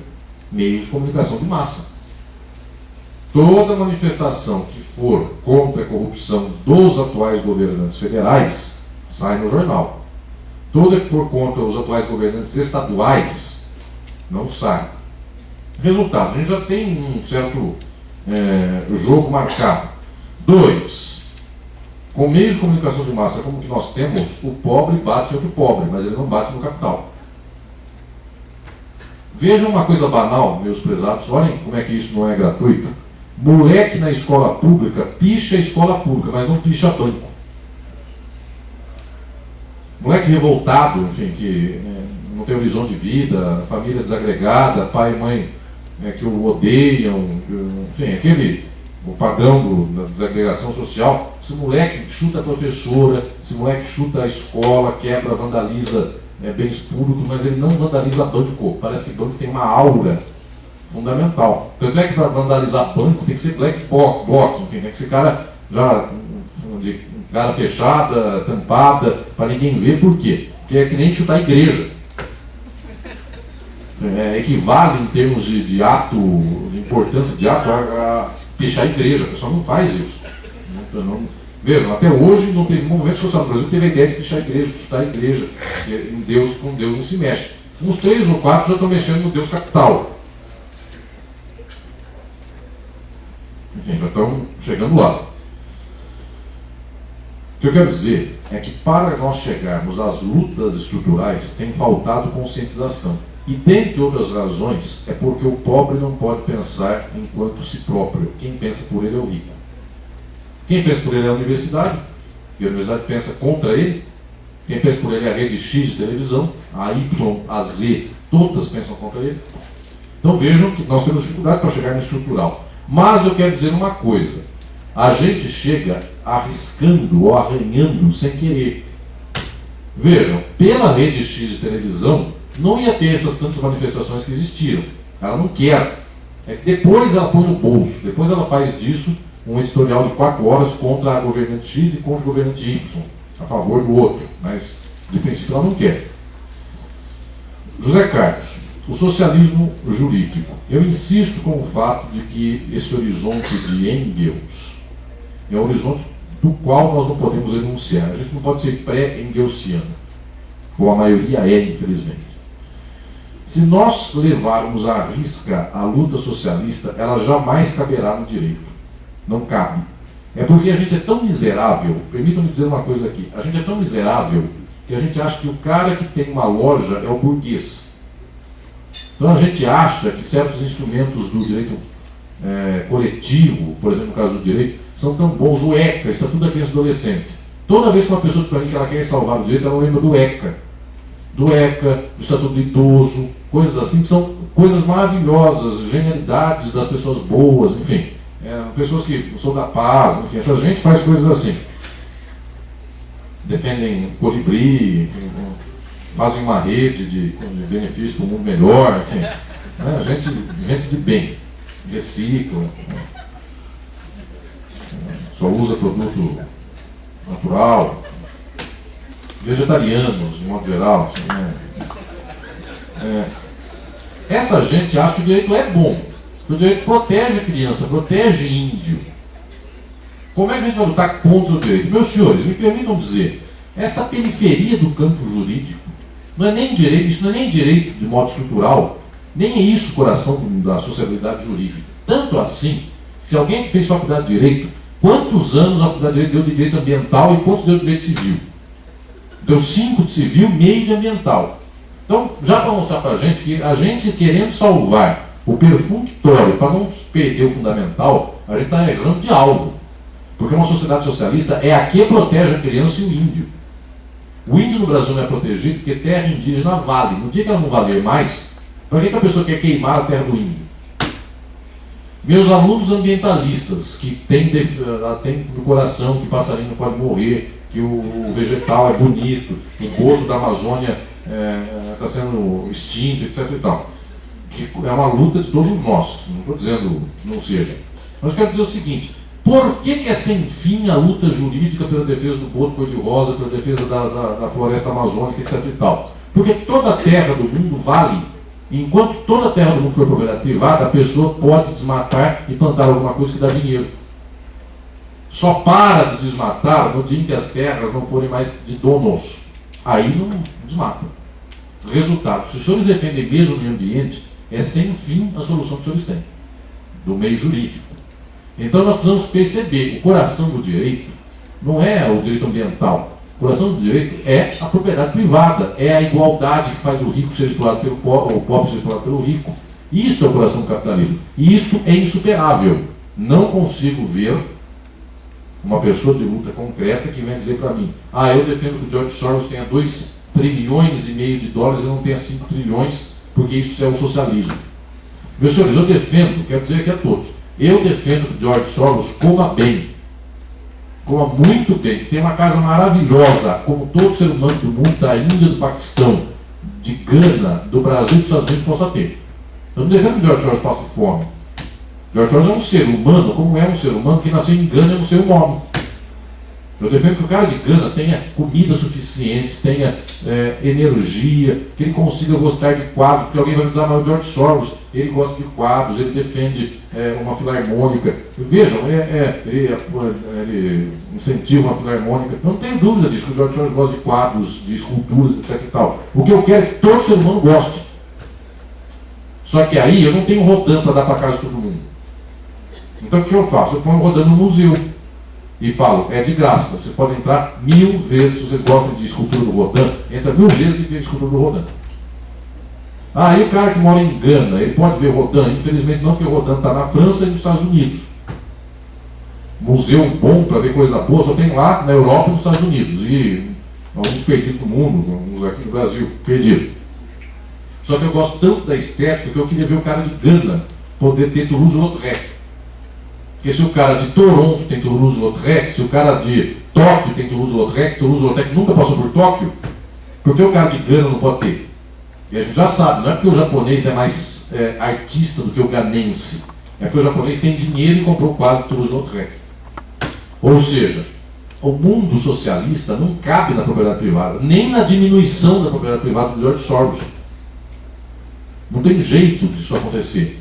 Agora, eu quero dizer para todos, a nossa indigência é tamanha que a gente acha que riqueza é o cara que tem um carro. O cara tem a proeza de contar numa música que ele comprou um Camaro amarelo, ele já é rico.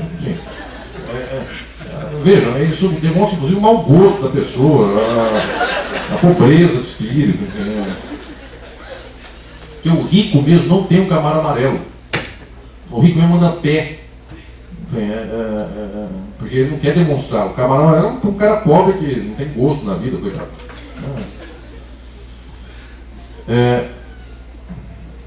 E vejam, num tempo de diabetes, o cara ser doce que tem um caramelo, enfim, daqui a pouco vai ser um absurdo uma definição dessa. Então, observe, a luta tem que ser maior. Por isso, Engels está muito corretamente colocando os nossos pontos fundamentais. Nossa luta é pela transformação do capitalismo. Agora, quero dizer mais. Os senhores vão dizer, eu tenho um capítulo do Estado de Forma Política para problematizar as questões do capitalismo hoje. Os senhores vão dizer, mas eu consigo isso da noite para o dia? Não consigo. Obviamente, a luta imediata, ela se torna juridicizada. Então vamos lá.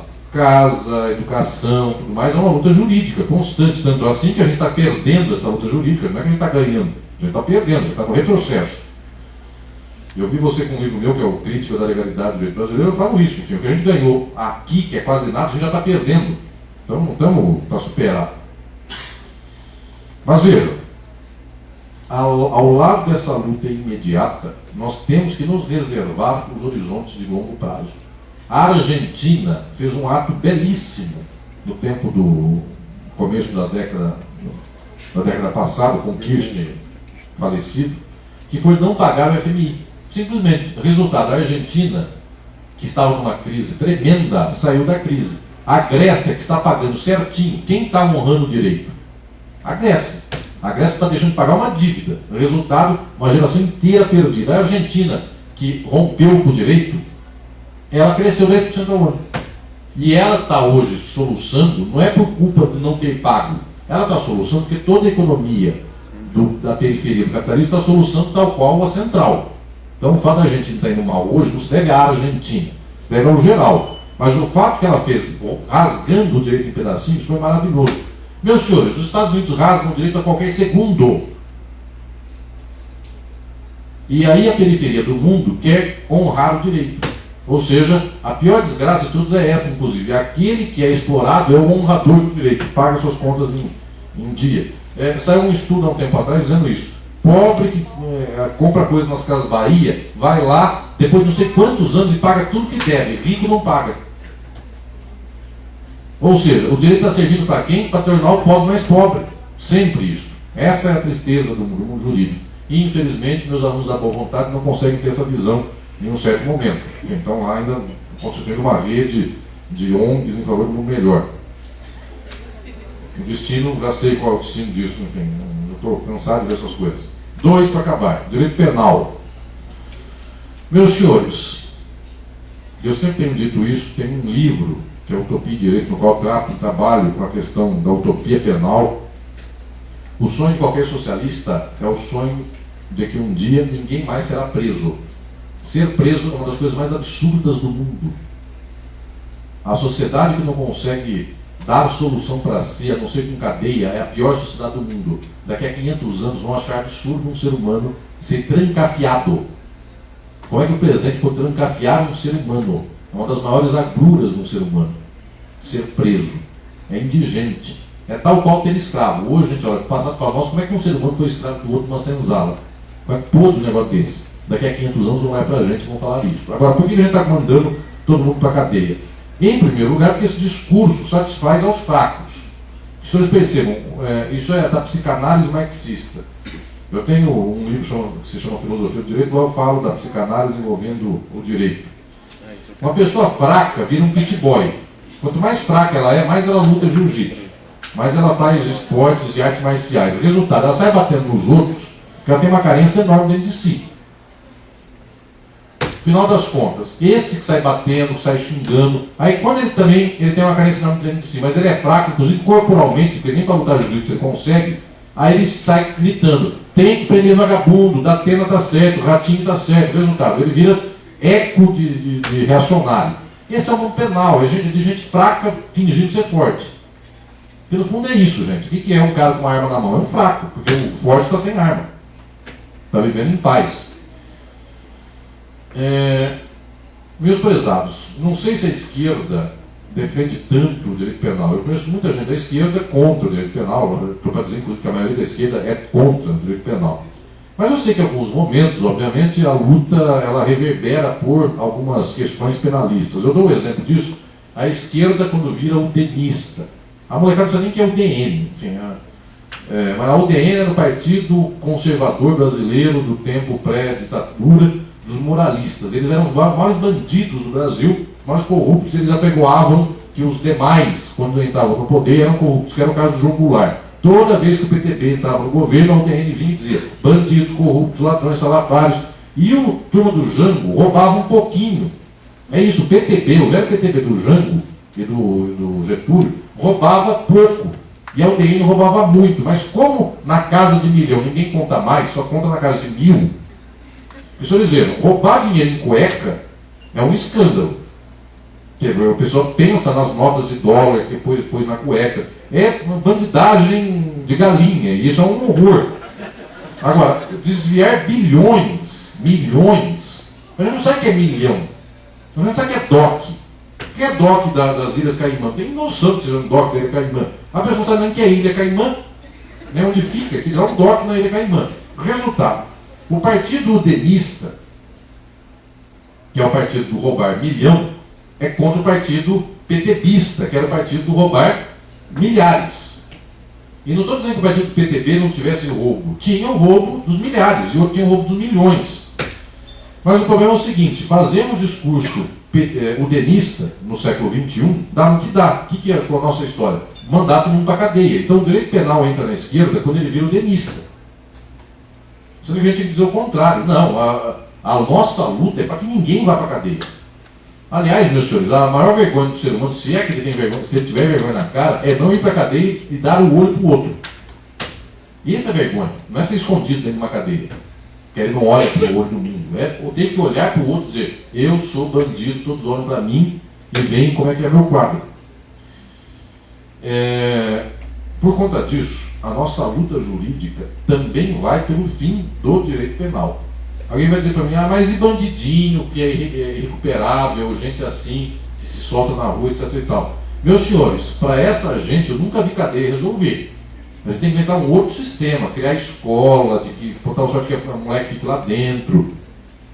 Coisas nesse sentido. Eu nunca vi direito penal resolver para o bandidinho. E aliás, 9/10 das pessoas que estão na cadeia poderiam estar fora da cadeia, a sociedade continuaria igual. Gente que sai matando mesmo, gente que tem problema de desvio psicológico, que se ela estiver no meio da rua, ela pega uma arma e sai matando alguém, não dá 10% dos presos. De gente que não tem jeito de conviver mesmo com os demais. E esse aí precisa estar em hospitais. Não me consta que está numa cela, num calabouço, ele fique melhor. Então, a gente precisa repensar também coisas nesse sentido. Mas por que o direito penal campeia no mundo? É a indústria norte-americana de mandar o outro ser segregado, e isso é uma indústria, inclusive, econômica. Meus senhores, o direito gosta do direito penal por quê? Porque tem tanto jurista nos Estados Unidos, mas em especial, tem tanto jurista no Brasil, que se não for bandido, não tem emprego para jurista. O Bezerra da Silva está certo: se não fosse o crime, o jurista ia morrer de fome. O jurista veio de bandido. Então, quanto mais gente for bandidinha, quanto mais gente for para a polícia, quanto mais policial pedir propina, quanto mais juiz se vender, quanto mais juiz não se vender, quanto mais gente está na cadeia, mais profissão tem meus alunos. Então, veja, bandidagem, a pessoa fica feliz. Quanto mais bandido tem, mais gente. Está aqui o professor Rogério Zeidan, lá no fundo. Levanta a mão, Zeidan, para o povo te ver. O professor Zeidan é um exemplo do que eu vejo de jurista progressista. E o professor Zeidan está escrevendo um livro de direito penal, que vai ser publicado, inclusive, crítico, de esquerda. Nosso sonho não é que o direito penal seja melhor, nosso sonho é que um dia o direito penal acabe. O sonho do professor Zeidan é que um dia o livro dele sirva como história. Um dia existiu o direito penal, era tão tosco que eu tive que falar sobre ele, mas daqui a 500 anos a humanidade vai acabar. É que a gente direito da escravidão. Pensou? O manual da escravidão. Isso é um manual jurídico da escravidão, tem que acabar esse manual. E assim é o direito penal. Então o sonho é longo, enfim, eu volto a dizer, mas não percam a esperança por ele. Se vier uma pessoa dizer: ah, mas o direito é bom porque protege criança e adolescente, lembrem de tudo que o direito não faz tirando criança e adolescente.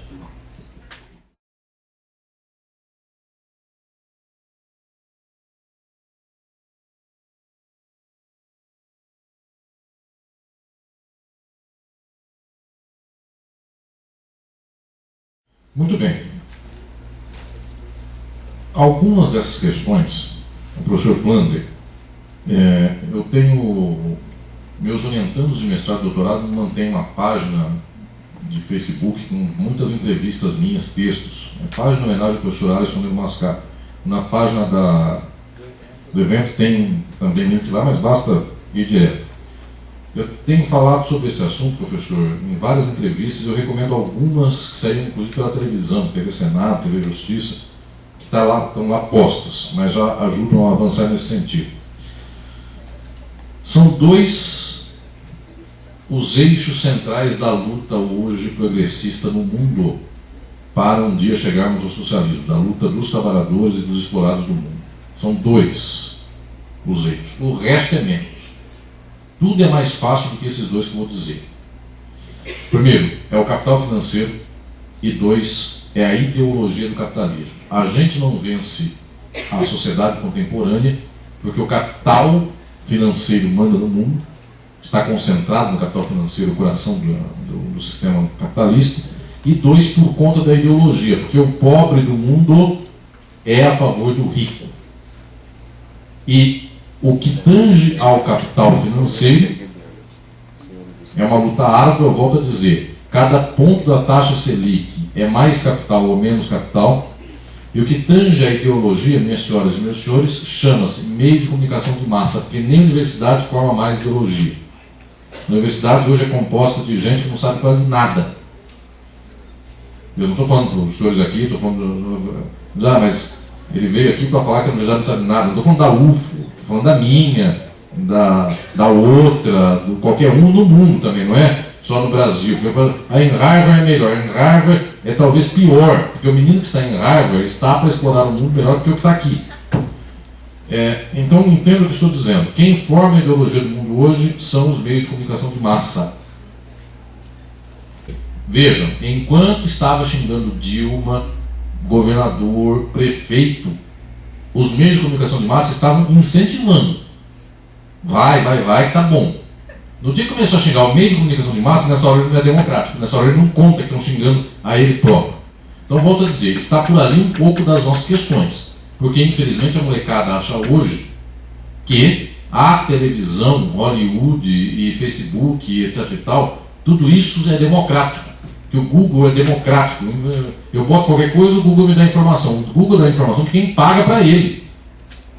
Não vem gratuito. A primeira coisa que eu vejo é que quem mais acessa. Mentira, isso é direcionado. Observem como vai a coisa, portanto.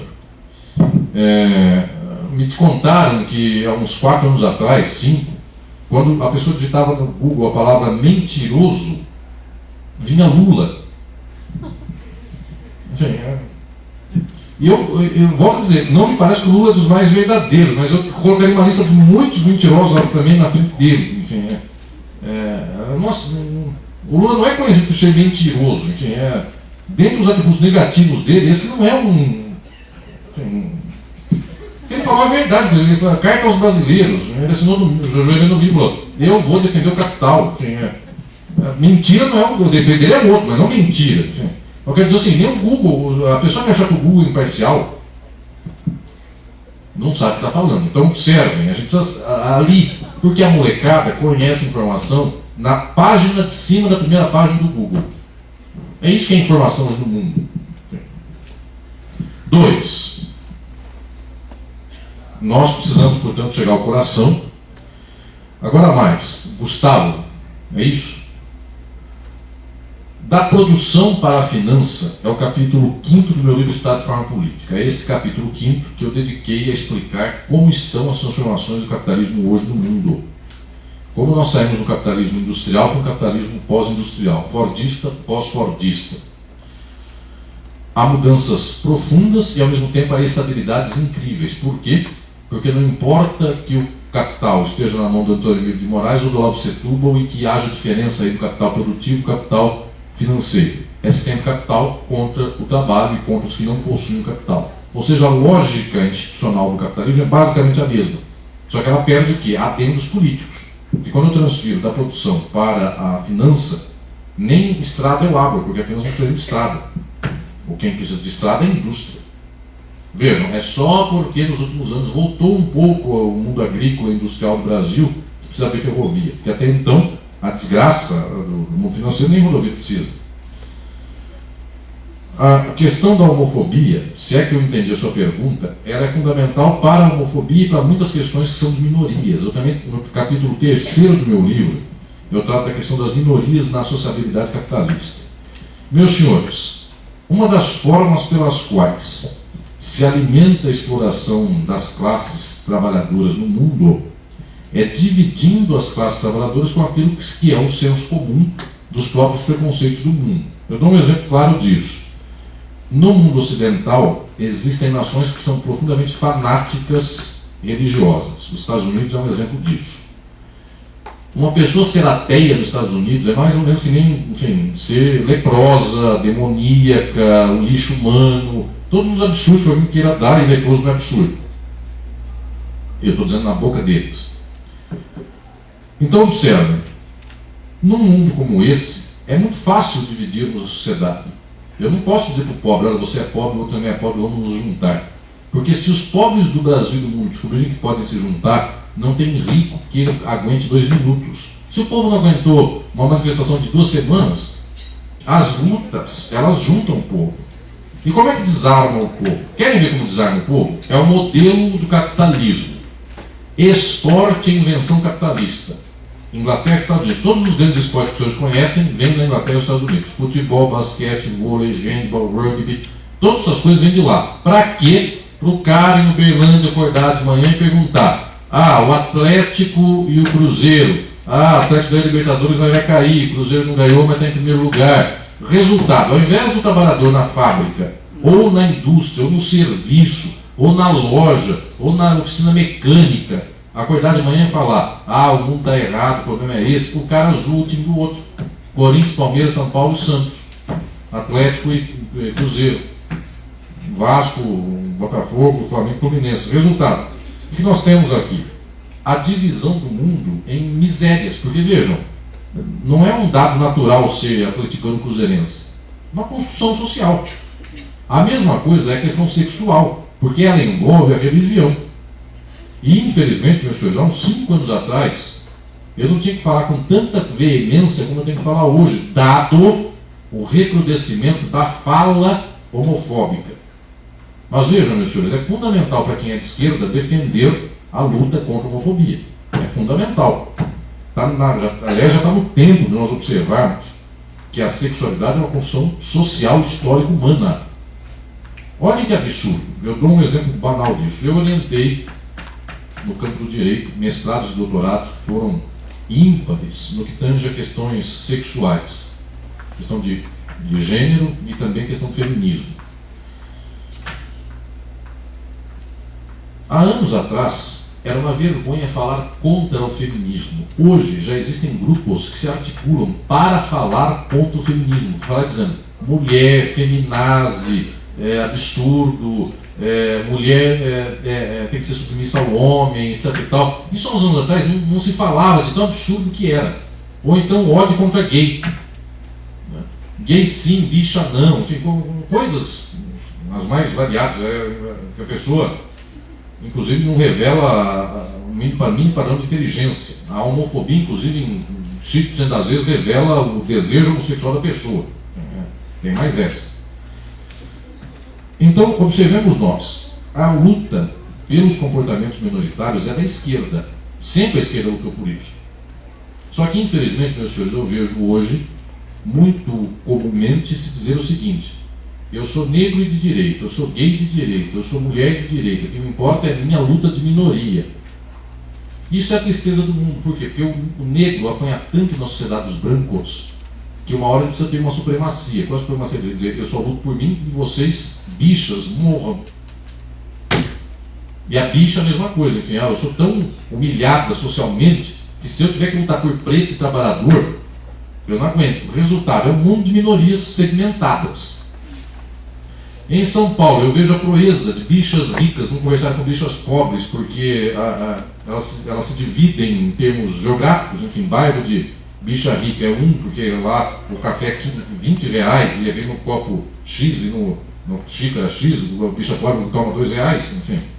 Então, resultado, o problema também é do capital. Essa é a luta nossa fundamental.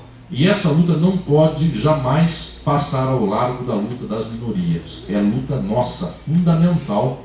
E volto a dizer, para nós precisamos entender, fundamentalmente, o Brasil tem que superar o problema racial. É uma chaga profunda da história do Brasil. O Brasil é racista de ponta a ponta. O Brasil é homofóbico de ponta a ponta. O Brasil é machista de ponta a ponta. É preciso lutar. O Brasil tem diferença regional, nordestino. Que Minas e São Paulo acham nordestino? A gente já percebe a tragédia que é isso. Wilson, cadê o Wilson? Sindicalismo. Eu falei há um tempo atrás em Brasília para um grupo de federações sindicais. Os sindicalistas são próximos de mim, eu sou próximo da luta dos sindicatos, mas é preciso que nós reconheçamos uma coisa: o que mata o sindicalismo no mundo. Eu vou falar uma coisa que é anti-intuitiva também. As pessoas acham que o que mata o sindicalismo é o Estado. O que mata o sindicalismo é o capital. O Estado mata menos do que o capital. Por quê? Porque quando o sindicato se põe para ganhar aumentos salariais, o sindicato já está na lógica do capital. Ou seja, se minha luta é por aumento do salário mínimo, por aumento do salário base da minha categoria, eu já estou na lógica do capital. Será que eu consigo superar isso? A história do Estado é o de menos. Vejam, o vínculo ao Estado é o menor possível.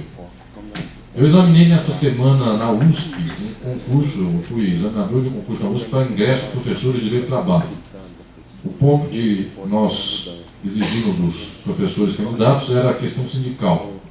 Muita gente vem dizer que o sindicato tutelado pelo Estado é um horror. É verdade, para 80% das questões é um horror.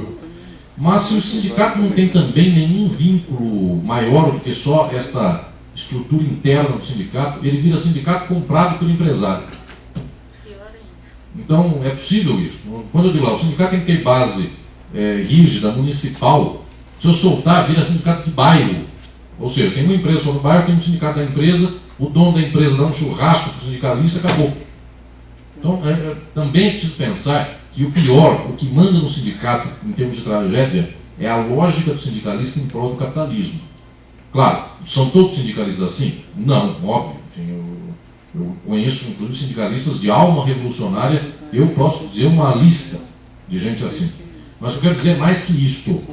O sindicato, tal qual o professorado, tal qual o movimento social, tal qual a luta dos trabalhadores, tal qual a luta de minoria, tal qual tudo, nós não podemos nos bastar naquilo que é a nossa luta imediata cotidiana. Nossa luta tem que ser maior que isso. Ou seja, nós temos que lutar para um dia não haver mais sindicato. Nós temos que lutar para um dia não haver mais a diferença de homem e mulher, para um dia não haver mais diferença de gênero, para um dia não haver mais diferença de raça, para um dia não ter mais brasileiro e boliviano. Nosso sonho não é um dia que o boliviano vem para o Brasil com direitos humanos garantidos. Nosso sonho é o dia que não haja mais diferença de Brasil e Bolívia. Porque eu não entendo por que passando um rio, o ser humano é outro. Porque eu não entendo por que da fronteira do México, Estados Unidos, o ser humano é outro. Ou seja, nosso sonho é a pátria universal. Então, meus alunos e amigos às vezes falam, mas eu sou patriota. Sonhe com a pátria do mundo, então. Se você não consegue viver sem uma bandeira, põe uma bandeira da cor que você quiser, dizendo que essa bandeira é o mundo. Aí a gente sonha com o mundo melhor. Obrigado.